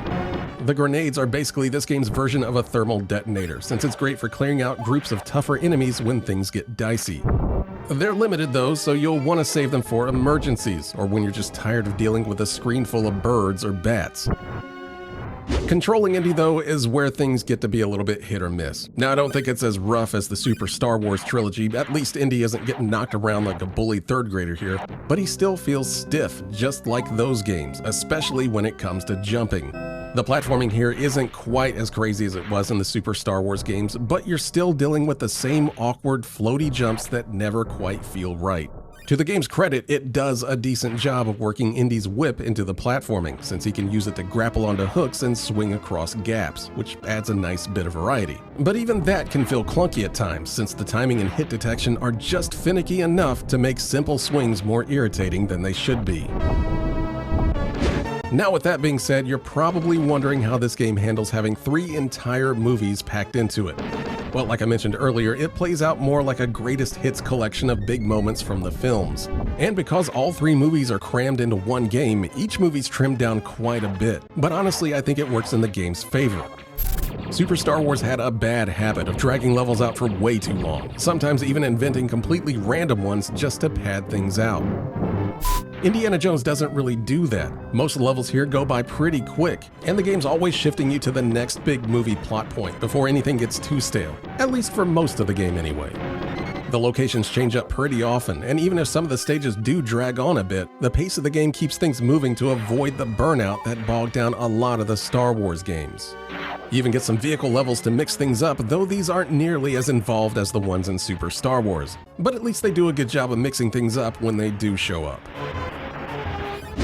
Honestly, I think the thing that bugs me the most about the game are the graphics. Now, I'm not saying that the game looks bad or anything like that, but I think you might have noticed an overwhelming amount of brown in just about every single level. And yeah, I get that the movies had a lot of brown in them too, but from a gameplay perspective, it just makes a lot of these stages start blurring together after a minute. Even stages that shouldn't have brown in them are somehow brown, and I just don't understand that.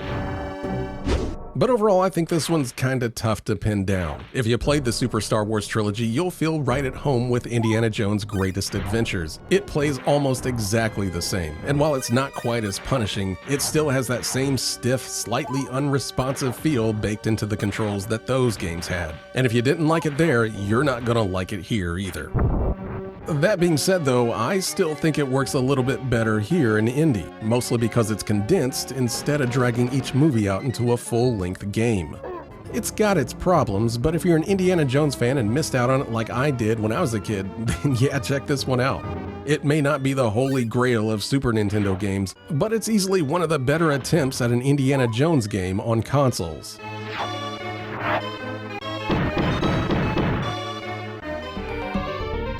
The Mask for the Super Nintendo tries to capture the movie's wild energy and kinda pulls it off.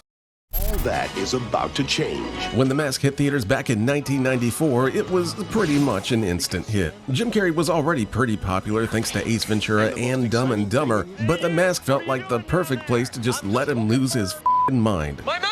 And thanks to some pretty decent looking 90s CG, that's exactly what happened. The movie had this crazy energy that you usually only see in a cartoon, and went on to be one of the year's biggest movies. And of course, when you got a movie this popular, you gotta have one of those video games to go along with it.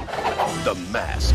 The Mask was released for the Super Nintendo back in 1995 by Black Pearl Software, a studio I had honestly never even heard of, but The Mask seems to be their one big original licensed effort. And judging by the back of the box, it looks like a solid attempt to bring the movie's chaos to the Super Nintendo. So let's see if this game really does put on the mask, or if it should have just been left in the closet.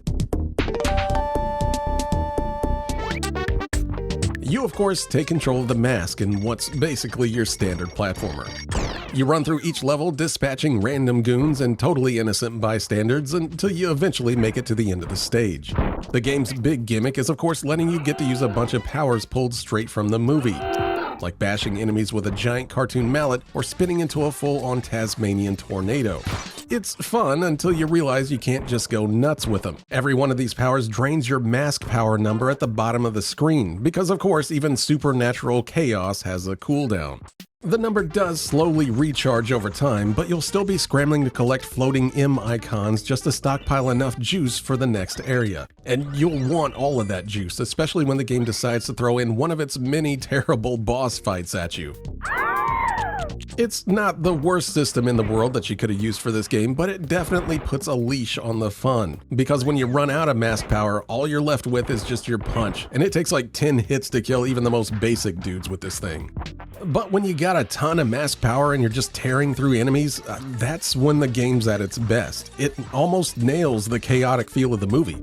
But the problem is that the game traps all of that wild, chaotic fun inside of levels that feel way more confined than they should. Every level's like a giant maze, packed with dead ends, hidden walls, and multi-floor layouts that constantly stall your progress. You'll be backtracking a good deal here, hunting for some random breakable wall or event that you were just somehow supposed to know that you could teleport through. And while things look pretty decent at first, the tile sets here repeat so much that it starts to feel like you're stuck in a cartoon purgatory where just about every hallway looks the same. It also doesn't help that the enemies roaming these levels are super basic, but just love to ambush you with cheap shots, making what should have been a fast-paced action platformer feel like a much slower game. But at least it looks really good. As mentioned, the animation work on the mask is surprisingly strong, with tons of little touches in just about everything he does. Whether he's jumping, punching, or just standing idle, there seems like there's always some sort of animation straight from the movie happening. Even something as simple as teleporting through these vents has this cool swirling animation. And even when you die, the game doesn't just fade to black. You get a full scene of Stanley removing the mask and just standing there in his pajamas.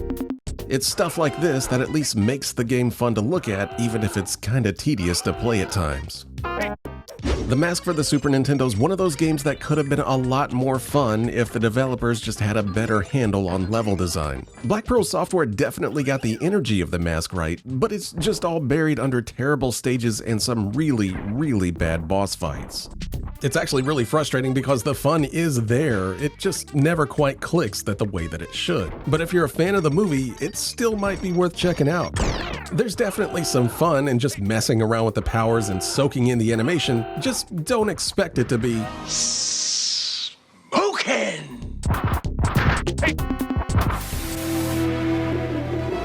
CutThroat Island for the Super NES sets sail for mediocrity, but this is one voyage you probably won't want to remember. Now, I'm not going to make fun of you if you had no idea that this game was based on an actual movie, because most people seem to not.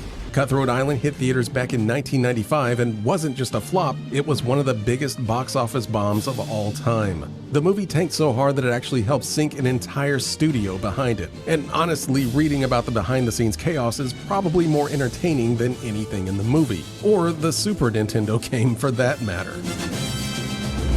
Believe it or not, CutThroat Island was released for the Super Nintendo back in 1996, developed by none other than console workhorse Software Creations. If the name doesn't ring a bell, then you might remember them from their earlier beat-em-up Maximum Carnage. So a pirate-themed brawler shouldn't have been too far outside their wheelhouse, or at least you'd think so. And that's exactly what CutThroat Island for the Super NES is, a swashbuckling pirate beat-em-up that sort of follows the movie. And I'm going to say sorta because I haven't actually seen the movie, so I'll let you guys tell me in the comments if it does or not. But the game does at least seem to have the same characters and what appears to be the same basic plot, so I'm just going to roll with it.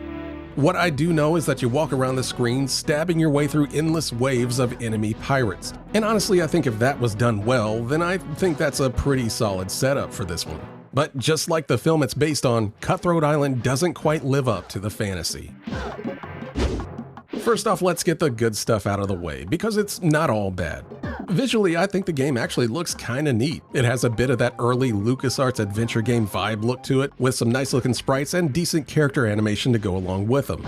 The color palette's definitely more on the washed out side of things, but overall it's not unpleasant to look at, and honestly, playing it isn't either. Your character feels fairly responsive, and swinging your sword around is almost always a good time. Most stages play out in short bursts, where you wander around and stab any pirate that comes your way. But the game also throws in a bunch of areas that require exploration, only it gives no indication that these spots are even accessible by you. Like, I had no idea you could walk down this alley because it just looked like part of the background art. The same goes for the various buildings that you can enter. They just blend right in, with nothing to suggest that they're even part of the level. And none of that's really too frustrating, at least until you hit a boss fight. And that's when the game suddenly shifts into what can only be described as a completely awful fighting game. You and the boss get locked onto a single plane, like something out of Street Fighter, except this ain't nothing like Street Fighter. I mean, the game's barely a brawler at the best of times, and now you're just flailing away at an enemy that can take off half your health in just one hit. Add in some of the worst hit detection that I've seen in a while, and it just becomes a complete mess. The only somewhat interesting thing that the game does gameplay-wise is let you switch between sword fighting and a brawler mode. And if you are somehow having too much fun swinging your sword around, brawler mode lets you throw in a couple of punches before pulling the sword out. I think this was meant to make the game feel more like a traditional beat 'em up, but considering you already have a punch button, I'm not really sure what the point of this is. But beside all that, this is just the definition of a game that feels incomplete. I was originally planning to do a more in-depth review of this game because it honestly just kind of fascinates me, until I looked up a long play and realized that the game barely lasts more than half an hour, and it reuses the same 4 or 5 enemies the whole game. There is some variety with the occasional vehicle stage and those exploration areas that I mentioned, but everything still feels half-finished. There's not even a sound effect for the gun that you can pick up. Technically, yes, there is a full game here. You can play through it start to finish, but so much of it just feels like it was rushed out the door. Maybe they knew the movie was a sinking ship and just wanted something on store shelves before it completely tanked. It plays like a game that exists because it had to, not because anyone actually wanted to make it. So yeah, I think you can probably safely skip this one. I don't think I can even recommend it to fans of the movie because I'm not entirely sure those people even exist. Still, you're probably better just watching that movie and steering clear of this forgotten pirate's booty altogether. Hey look, it's Batman Forever on the Super Nintendo, the internet's favorite bad Super NES game. We've actually covered a good chunk of Probe Software games on this channel, to the point where I feel like I'm getting dangerously close to being a knowledgeable expert on their games, and I've always generally liked their stuff more than most people. So the idea of combining Probe Software's typically awesome graphics and sound with a beat-em-up fashioned around fighting game controls sounds like it should be a decent idea. Plus, slather a bunch of Batman all over the place and you should have a pretty solid licensed game based on everyone's favorite Val Kilmer bat flick. But it feels like Probe Software bit off just a bit more than they can chew with this one. Yes, it does look pretty good thanks to Probe's ultimate Cinefusion technology, or whatever they're calling it, which basically just means that they digitized some art and then tossed it into the game. Now, I've heard people describe this as one of the worst looking Super Nintendo games, and I'm just really not seeing that myself. I think a lot of those people are maybe saying that because they never saw the game on a proper CRT. And yeah, this game is a grungy looking game if you're just looking at the raw pixels. But what you're seeing here is about the best that I can do to emulate a proper CRT. And I don't think this really looks too bad at all. Yes, it is too dark for its own good, but I guess they were maybe trying to go for that whole drenched in shadows Batman look. I don't know, but it is too dark, I'll give you that. The digitized animation for Batman and Robin is also pretty impressive, and if there's one thing that Probe Software could do, say it with me, it was good character animation. And that's still a thing here. But Probe, can we please talk about these massive foreground objects that block off half the screen? I know you really like your foreground objects, they're in just about every damn game you make. But these are absolutely egregious here because the game's already dark as all hell, and these monolithic foreground objects are just blocking everything that you can see. And sometimes there's just stages like this where you can barely even see your character because there's just so many foreground objects. Like, why do you need to do this, Probe? It doesn't look that good. Still though, I do think it's a better looking game than most people give it credit for, even if it is more form over function. But that is where anything good about this game ends, because everything else is executed so poorly that it's hard to believe someone decided that this was okay to put on store shelves. Basically, what you have here is a beat-em-up. It's a really stiff and unwieldy beat-em-up, but a beat-em-up nonetheless. And that would be fine since we've had some really great Batman beat-em-ups on the Super Nintendo, so I wouldn't fight you at all if you told me I was gonna get another one. But instead of sticking to the standard simple beat-em-up formula of a couple of attacks or something like that, they decided to give us an entire fighting game worth of moves at your disposal. You've got 2 punch buttons, 2 kick buttons, jump attacks, roundhouse kicks, sweeps, rapid-fire punches, special moves, and an entire set of gadgets to use, among others. And it's all made even worse thanks to the game also trying to emulate the feel of a fighting game. You're always kind of locked to your opponent whenever you're fighting them, so you can't just instantly switch directions like you can in a standard beat-em-up. And that wouldn't be too bad, but as soon as another enemy comes onto the screen, this all gets really awkward to deal with.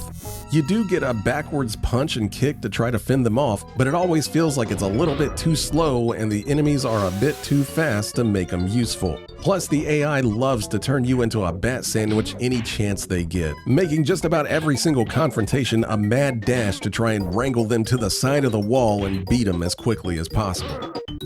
And sticking with that whole fighting game theme, your special items that you can choose before a stage are all used by inputting fighting game style controller movements. At least I think they are, because no matter how hard I tried, I could rarely get these things to work. And I'm a guy that plays a lot of fighting games, and I couldn't figure these out.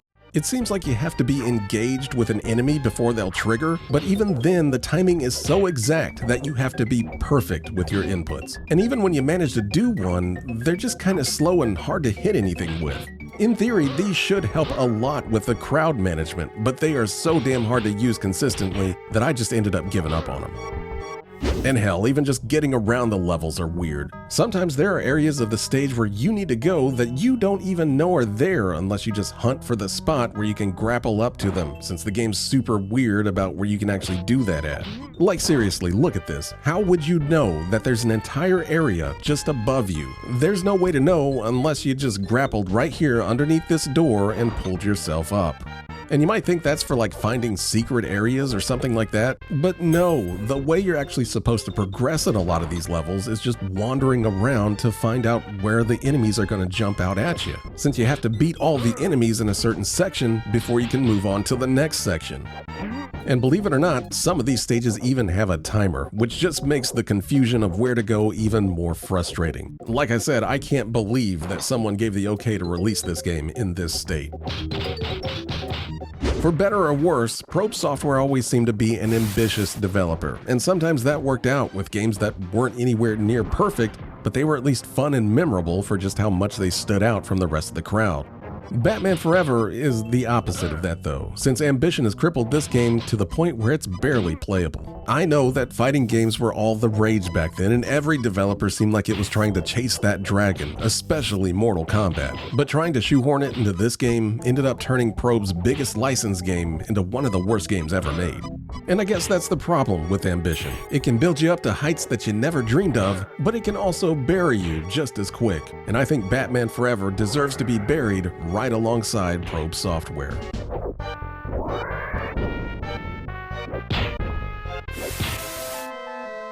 The Rocketeer for the Super NES is an absolutely atrocious video game. Now, I don't know if any of you guys remember the Rocketeer movie that Disney put out back in the early 90s, but I was actually a pretty big fan of it. I thought it was a really cool throwback to the old comic book serials of the 40s and 50s, kind of the same stuff that a certain Dr. Jones was based on. But The Rocketeer was definitely more of a superhero flick though, and the idea of strapping an experimental rocket pack on some dude to fight Nazis is just as appealing today as it was back then, especially if you could somehow maybe just translate that into a video game. I like it. And translate they did, with The Rocketeer hitting the Super Nintendo back in 1992. And I was definitely excited to pick this one up as soon as I saw it sitting at my video store, since I was more than ready for some interactive Rocketeer action. And the back of the box even made it look pretty good, thanks to some nice looking digitized graphics that made the game look pretty close to the movie. Unfortunately though, I was about to meet reality as soon as I got home. The Rocketeer does at least start off with some solid comic book style cutscenes that essentially retells the movie's plot. But just as you're getting excited to get out there and do some rocketeering, the game makes you play probably the most awkward air race that's ever been put into a video game. So no, this is not how you want to start your Rocketeer game. And if you're thinking that maybe this is just the introduction to the game, since, you know, this is kind of what happens in the movie as well, and after this we can just start finally doing the cool hero stuff, well no, because the second level is the exact same race, just 15 laps of it this time. And it was about at this point that I realized that I had made a terrible mistake in renting this game. Stage 3 at least finally has you playing as the Rocketeer, just in this really bad shooting gallery stage, where all you're doing is just running back and forth and hoping that you're actually hitting enemies, since it's really hard to tell where they're actually at times. You can at least use your rocket pack to awkwardly glide around in the air, but the only real reason to use it is to pick up health packs and 1-ups that are kind of scattered at the top of the screen. You also have a box at the bottom right that counts down the amount of enemies that you need to take out, which is way too many because this level, like just about every other level in this game, seems to go on for an eternity. After that though, it's back to the races, only this time you're flying around as the Rocketeer, and thankfully you can just smoke these dudes with your jetpack, so this is by far the easiest and the shortest level in the game. But if you were thinking to yourself, man, I just could not get enough of that shooting gallery level, well, I got some good news for you, buddy, because you get the exact same level all over again. Only this time people are tossing grenades at you as well, making this stage even more intolerable than it already was. You do at least get a boss fight at the end, and I use the term loosely since you can literally kill this thing in a few seconds if you can just jam on the button fast enough.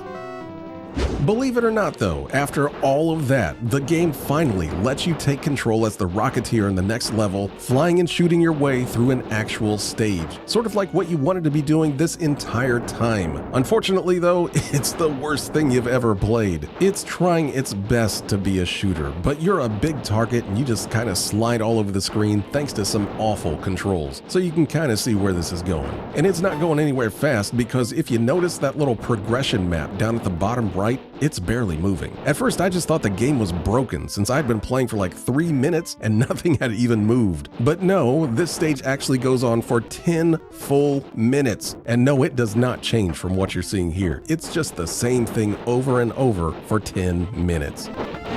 And if you are crazy enough to make it through that somehow, then the developers grace you with an even worse shooter level, where you play as an even bigger target with less mobility in a stage that's just as long. And this is where I gave up. I just stopped playing.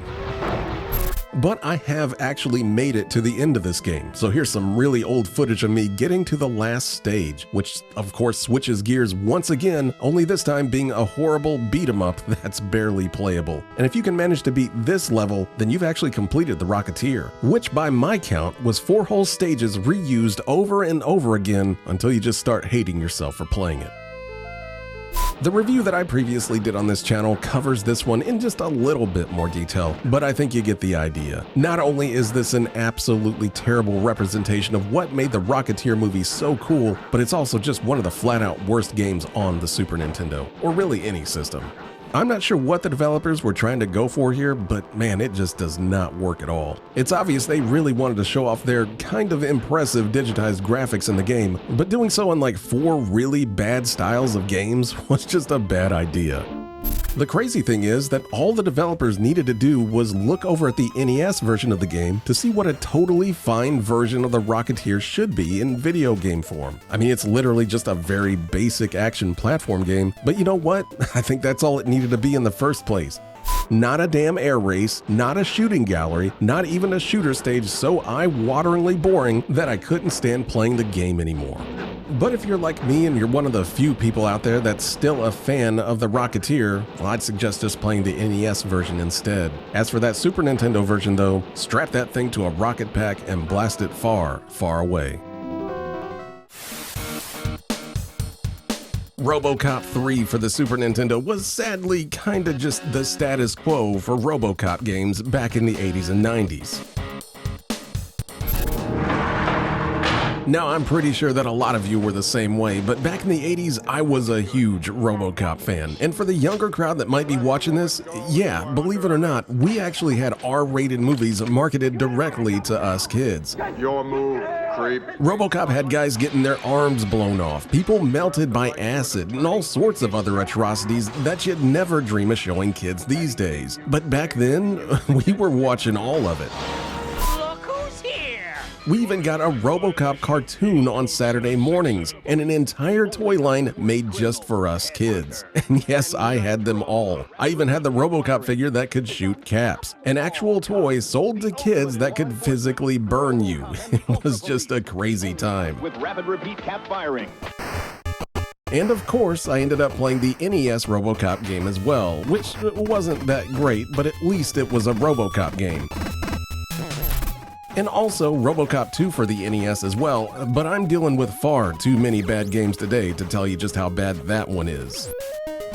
But when I finally got my shiny new Super Nintendo, I was at least excited to see what the next generation of robotic crime fighting would be like. Playing with power, superpower. And as it turns out, I didn't have to wait too long, because Robocop 3 stumbled onto the Super Nintendo back in 1992.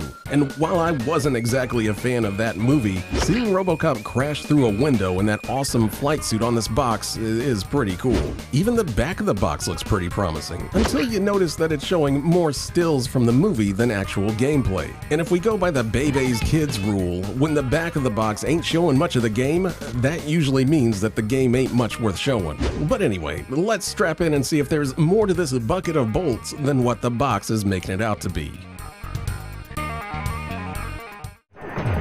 But the moment that you hit the mean streets of Detroit, things start looking kinda rough. Robocop just moves like a brick, and sure, I mean that makes sense, he wasn't exactly sprinting in the movies either, but here he just kinda lumbers forward in this slow Frankenstein walk. And that might have been fine, except that enemies are just blasting you from every direction, and you just don't have the mobility to feel like anything besides a slow-moving target. It should tell you something that just shooting up uses a completely separate button, and by the time you finally get Robocop lined up, you've probably already taken like 5 hits. Amazingly though, Robocop can actually jump, but once you do, you'll wish that he couldn't. He's got this weird stiff leap that just kind of looks like he was suddenly propelled upward out of nowhere, and it feels about as good to use as it looks. At least the game doesn't make you hop around too often, but when you have to do it, it's just a bad time all around.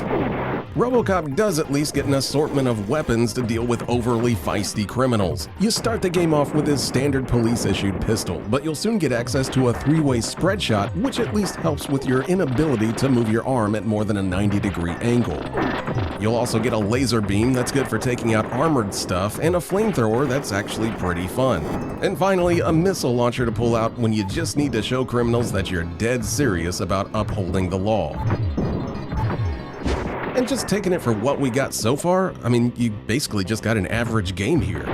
Sure, Robocop has the mobility of an aircraft carrier, and the action feels stiff and not very fun, but at the end of the day, it's at least a Robocop game, and he's shooting bad guys with some fun weapons. But you want to know how this game just completely screws it all up? You have to actively manage ammo for every single gun, because every gun runs out of ammo. And before you say, well, yeah, in other action games, pickups run out of ammo too, true, but how many of those games made your default weapon run dry? And even better, how many games use the same ammo pickup for every single gun? So if all of your guns run dry, you have to choose which one that you want to use whenever you do find ammo.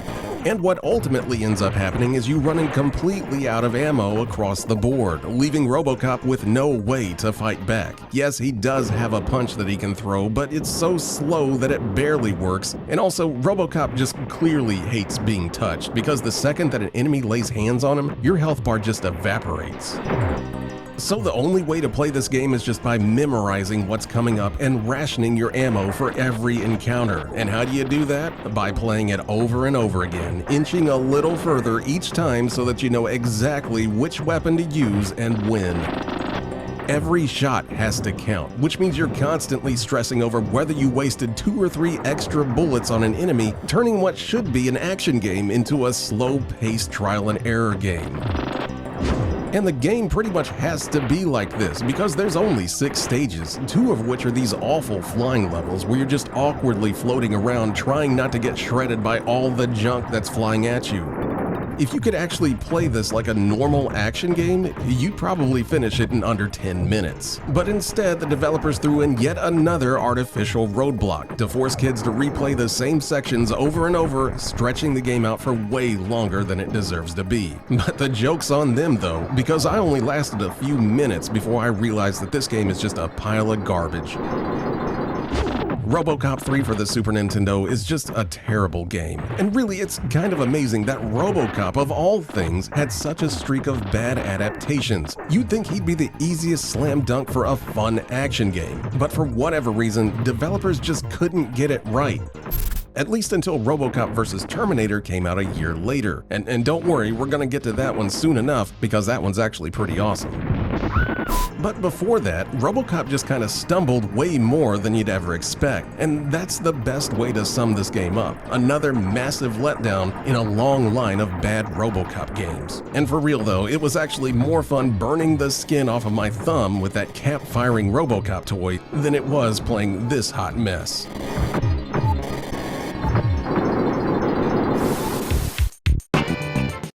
Bebe's Kids for the Super Nintendo is the worst beat-em-up I've ever played.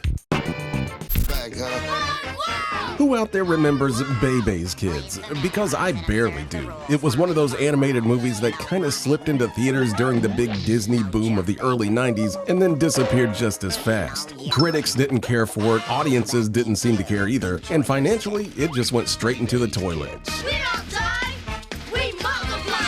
And I'm sure the fact that it was an animated movie that was aimed more at adults than kids didn't help either. Because if your cartoon movie didn't have a G rating back in the early 90s, you were pretty much done for. But even having never watched more than this trailer right here, I can almost assuredly say that it has to be better than the Super Nintendo game that they threw out alongside of it. Animation with an attitude. Bebe dumped her kids off on the Super Nintendo back in 1994, and what is going on with this box art? Why does it look like it's been run through a bad Photoshop filter? You can't even make out the baby over here with all this contrast. The back of the box is at least inoffensive, but I'm gonna tell you right now, when one of your 4 screenshots is the title screen of the game, you know you're in for a bad time. But let's put these box atrocities to the side for just a minute and see if these kids can make for a halfway decent video game. Get into the game and well, there's the title screen, complete with some decent music and some actual samples. So I mean that's not too bad. You then get to pick from Khalil or LaShawn as your character, and then it's time to finally get into the game and oh my god, can we please go back to the title screen because this is awful. If you can't tell, this is supposed to be a beat-em-up, and that should work with what the movie's all about, which is basically Bebe's kids wanting to find out who's taken over their favorite theme park. So you wander around the park, beating up whatever security guards or mascots get in your way. Oh, and don't forget punching dogs in the face. Your basic attacks are a punch and a kick, both of which feel the exact same. You can also perform harder attacks by holding down the L or R buttons, but I mean that's really about it. But just moving your character around is so sluggish that it feels broken, and everything else feels just as bad. Attacking feels so stilted that it's hard to even know when you're actually hitting something. Really about the only way that you do know is when you see something get knocked backwards, but that's it.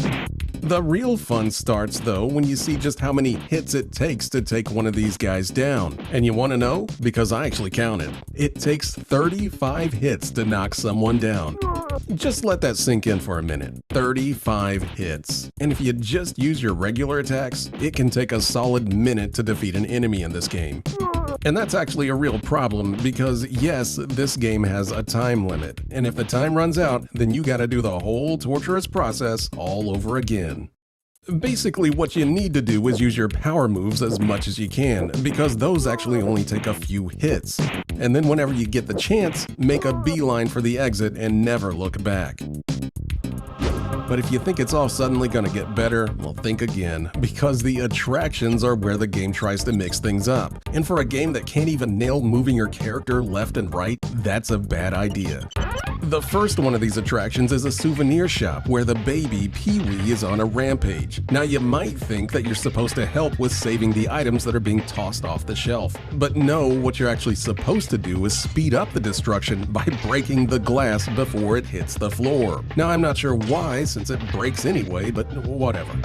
You need to break 10 items before the time runs out, which is actually a lot harder than it sounds since the timing to break this stuff is stupidly exact. And you also get your time added to if this dude running around catches it and then puts it back on the shelf. But if you break enough stuff, guess what you get to do? You're right back out into the theme park wailing away on the same people. That's the whole loop of the game, if you're wondering. And those attractions just keep getting worse, with the second one being a maze through a haunted house where you're just getting pelted by ghosts and all sorts of other crap.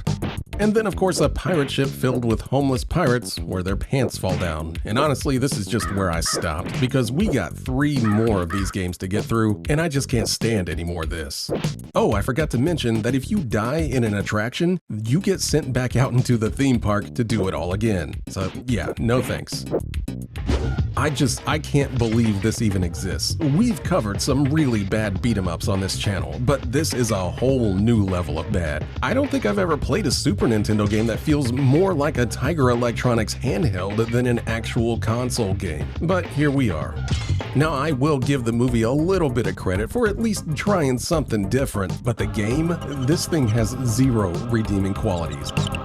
And the developer, Radical Entertainment, already had two of the worst games ever made under their belt, with both The Terminator and Wayne's World for the NES. And still, somehow, this feels like a step backward from even those. I honestly just don't know how you keep getting worse at something you do all the time. It just feels like someone had the idea of a beat-em-up mixed with various puzzle levels in between, and honestly, I don't think that's a bad idea. But the execution here is just so bad that it completely buries the game. And really, that's probably what most of you should do with this pathetic excuse of a Super Nintendo beat-em-up. Home Alone 2 for the Super Nintendo may be the purest showcase for what a cheap movie cash-in can be. So there seems to be two groups of Home Alone fans out there. Either you love the first movie and just kind of think that the second one's okay, or you think the first one's kind of fun, but then Home Alone 2 was some kind of religious experience that you'll defend until the day that you die as the greatest movie ever made. He's in New York. Now, I'm definitely more in the former group since I'm not insane, but I do like Home Alone 2. I just always thought it was a bit more cartoony than the first one. It definitely leaned harder into being a kid's movie, and that's fine, I'll watch it if it's on, but I was just never crazy about it, and I sure wasn't begging to play the Super Nintendo game when it dropped. Home Alone 2 got lost on the Super Nintendo back in 1992, and if you're looking for it, you definitely weren't gonna miss it, since Macaulay Culkin's giant head takes up like 50% of the box art. The back of the box is pretty standard stuff, but real quick I just want to point out some of the absolute nonsense that they wrote on here, like where it proudly claims state-of-the-art graphics and sound. Yeah, sure, big guy, because these screenshots over here, they ain't looking too hot to me. But really, I think we're just gonna have to quit stalling and get lost in this game to see for ourselves. Jump into the game and you're greeted with some really crunchy digitized art to set up the story. And to be fair, the game does follow the movie pretty closely. You of course start off in the hotel, and this is where you kind of come to grips with what you've gotten yourself into. You're basically running around as Crazy Legs Kevin here, sprinting through endless hotel hallways and rooms while literally everything, including inanimate objects, are out to get you. Luggage slides across the room like they're possessed by evil spirits. Hotel staff hurl junk at the mere sight of you. Old ladies try to beat you down with umbrellas. And the boss of the stage, a chef who, for whatever reason, strips down while you fight him. And really, if I was Kevin, I would never leave the damn house again after seeing all this. And yeah, if you haven't noticed yet, this is one of those obstacle-based games, where all you do is just dodge and run away from pretty much everything in the game. You've got a handful of different types that you gotta deal with. First, there's all the junk that's just constantly sliding in, trying to wreck Kevin's knees and ankles. You can either jump over these or use Kevin's knee slide to take him out. Then you've also got the stationary objects that either throw stuff at you or just try to beat you to death. And all you can really do with these guys is just dodge them or hop over them. Next up are the things that are flying at you from the air, like the birds in Central Park. And if you've got Kevin's spin jump power up, they're not too bad to deal with. But if you don't, then you better start praying, because that spin jump is like the one thing that makes this game doable at all. And then finally, you've got your standard enemies that either walk at you or just stand around chucking junk at your face. You can either dodge these guys or just use your spin jump to take them out. But here's the fun thing, because there's some enemies that aren't affected by that spin jump. So half the time you're just guessing whether or not it will actually work. And if you lose that spin jump, then good luck. You do get some items that you can use as projectiles, like a necklace that Kevin can throw, or a dart gun that stuns enemies for a second. And you've also got a boxing glove launcher that's basically one of your only means to take out enemies from a distance. And of course, that's the one you see the least in the whole game. As mentioned, the game does follow the movie pretty closely. After the hotel, you head into a Central Park that's filled with rats and thugs to eventually meet the Bird Lady, and then you move on to Kevin's uncle's half-renovated house for the showdown with Harry and Marv. The last stretch is at least a little bit different since you're hunting down keys to unlock doors to stop the wet bandits from looting the place. But the house feels endless, and half the time you're just running back and forth trying to find the right door. It's so tedious. But really, that's pretty much it. Besides the final escape, there's just 3 levels total in the game. And if you know what you're doing, you can clear this whole thing in under 20 minutes. The game just pads itself out with ridiculous difficulty, forcing you to replay the same sections over and over while memorizing just a little bit more of the junk that's flying at you. And I guess if you're the type that enjoys endless trial and error, then maybe this game will do something for you. But for me, it may as well just be torture. I cannot stand this kind of game design, where progress doesn't seem to come from anything that you're doing besides just trying to predict whatever cheap junk that the game's gonna throw at you. And for a movie that's built on cartoony pranks and over-the-top hijinks, I mean, it just feels like it completely missed the point. Oh, and we can't forget about those state-of-the-art graphics that the back of the box was bragging about. So yeah, does this look like state-of-the-art to you? For as big as everything is in the game, it can kind of still be hard to even make out what it is because the art's just so bad. The only thing that's halfway impressive is Kevin's noodle legs, but they couldn't even be bothered to animate his upper half. So there's just nothing here that's worth your time. Maybe I just got lucky as a kid with the games that I played back in the day, but I don't remember running into so many of these obstacle course style games on the Super Nintendo. I actually just got done covering Beavis and Butthead on the Super Nintendo, and that's the same deal. And stuff like this is more of a memory test than an actual game to me. But even setting my personal taste aside, Home Alone 2 just doesn't seem like it's a very good game. It's not the worst movie cash-in that I've ever played. I did beat it and it was playable, but I can't imagine it satisfying anyone who is a fan of the movie. Then again, I didn't like Beavis and Butthead either, and people flooded the comments to defend that game. So maybe there's like this hidden army of Home Alone 2 fans out there that's just waiting to jump in on this game. As for me though, this kid and this game can just stay lost in New York for all I care.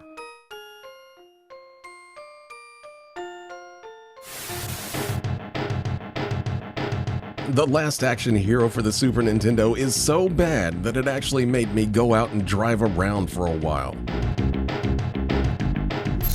The screen's greatest action hero. So I got a genuine question for you guys. Did any of you really like The Last Action Hero? Like something you saw and you were just like, holy crap, that was a really great movie. I mainly remember it getting marketed to us kids a lot back in the day, but I don't really remember anyone thinking that it was an awesome movie. Magic ticket. It seemed like it got a ton of hype and then it just kind of faded away. But I'm curious what your guys' experience was with it, since I always just kind of look sideways at it from a distance. And that goes for the game as well. The big ticket for '93.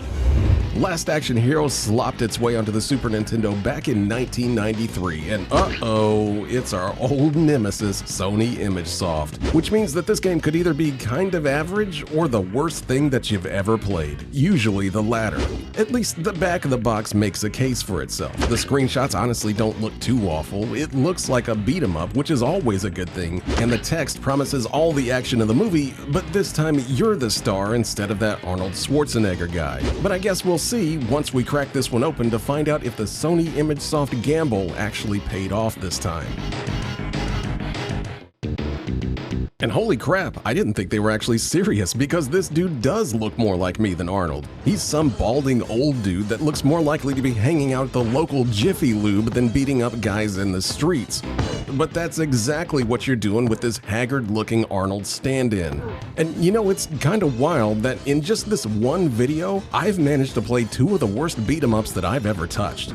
I thought Bebe's Kids was bad, but Last Action Hero might actually be worse, and for a game this simple, that's almost impressive.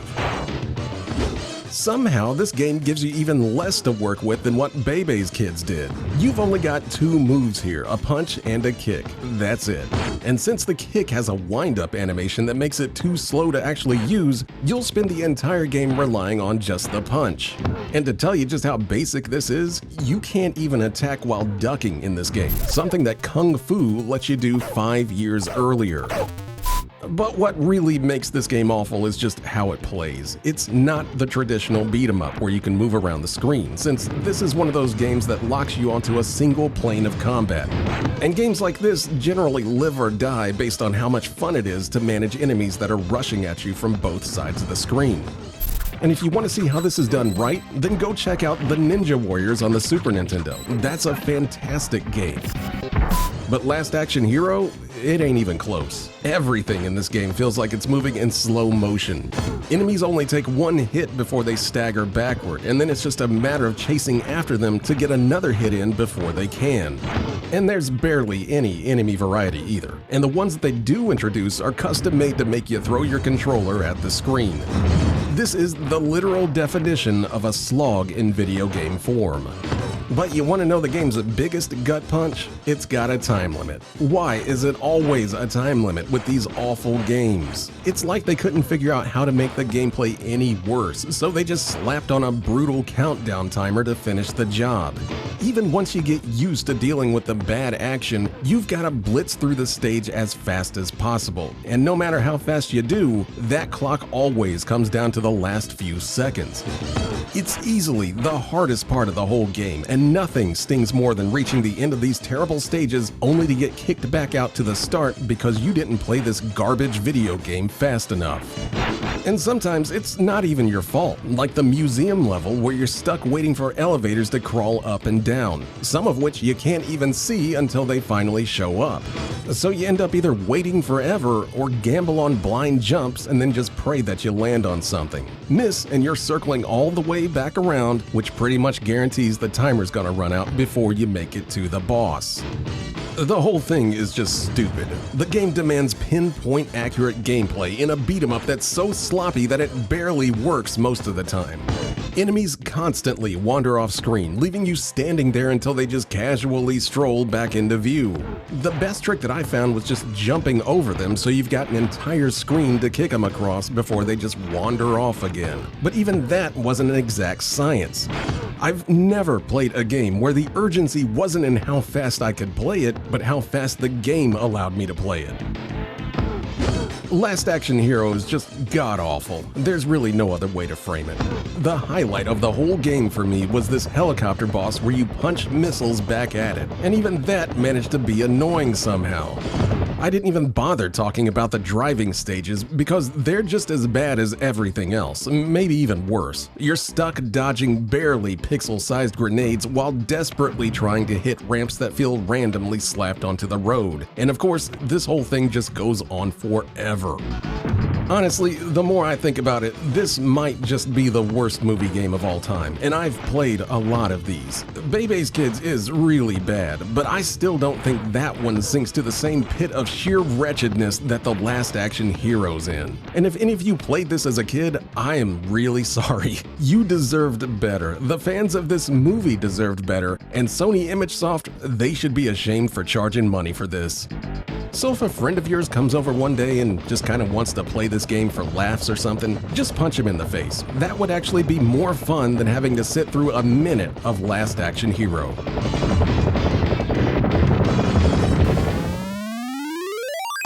And that's gonna do it for me this week because I gotta get back to packing. But by the time you guys are watching this, I should be moved in and getting everything set back up, which is a process all in its own. Hopefully I can get everything up and running pretty quick, but next week you'll probably have to deal with Sunday night without me. Because besides the move, I'm actually planning on going out of town next weekend. After that though, everything should be back to normal, at least a new normal for me. Again, thanks for sticking around and watching these videos. I do feel bad about doing update videos and collections like this one, since those were never my favorite kind of YouTube content. But sometimes you gotta do what you gotta do to make things better for the future. And with that, I think that's actually gonna do it for me this week. I'll be back in a couple of weeks with an all new video, and I'm actually looking forward to chatting with you guys about it since there's a couple of games in it that's been requested for quite a while. Until then though, thanks for watching.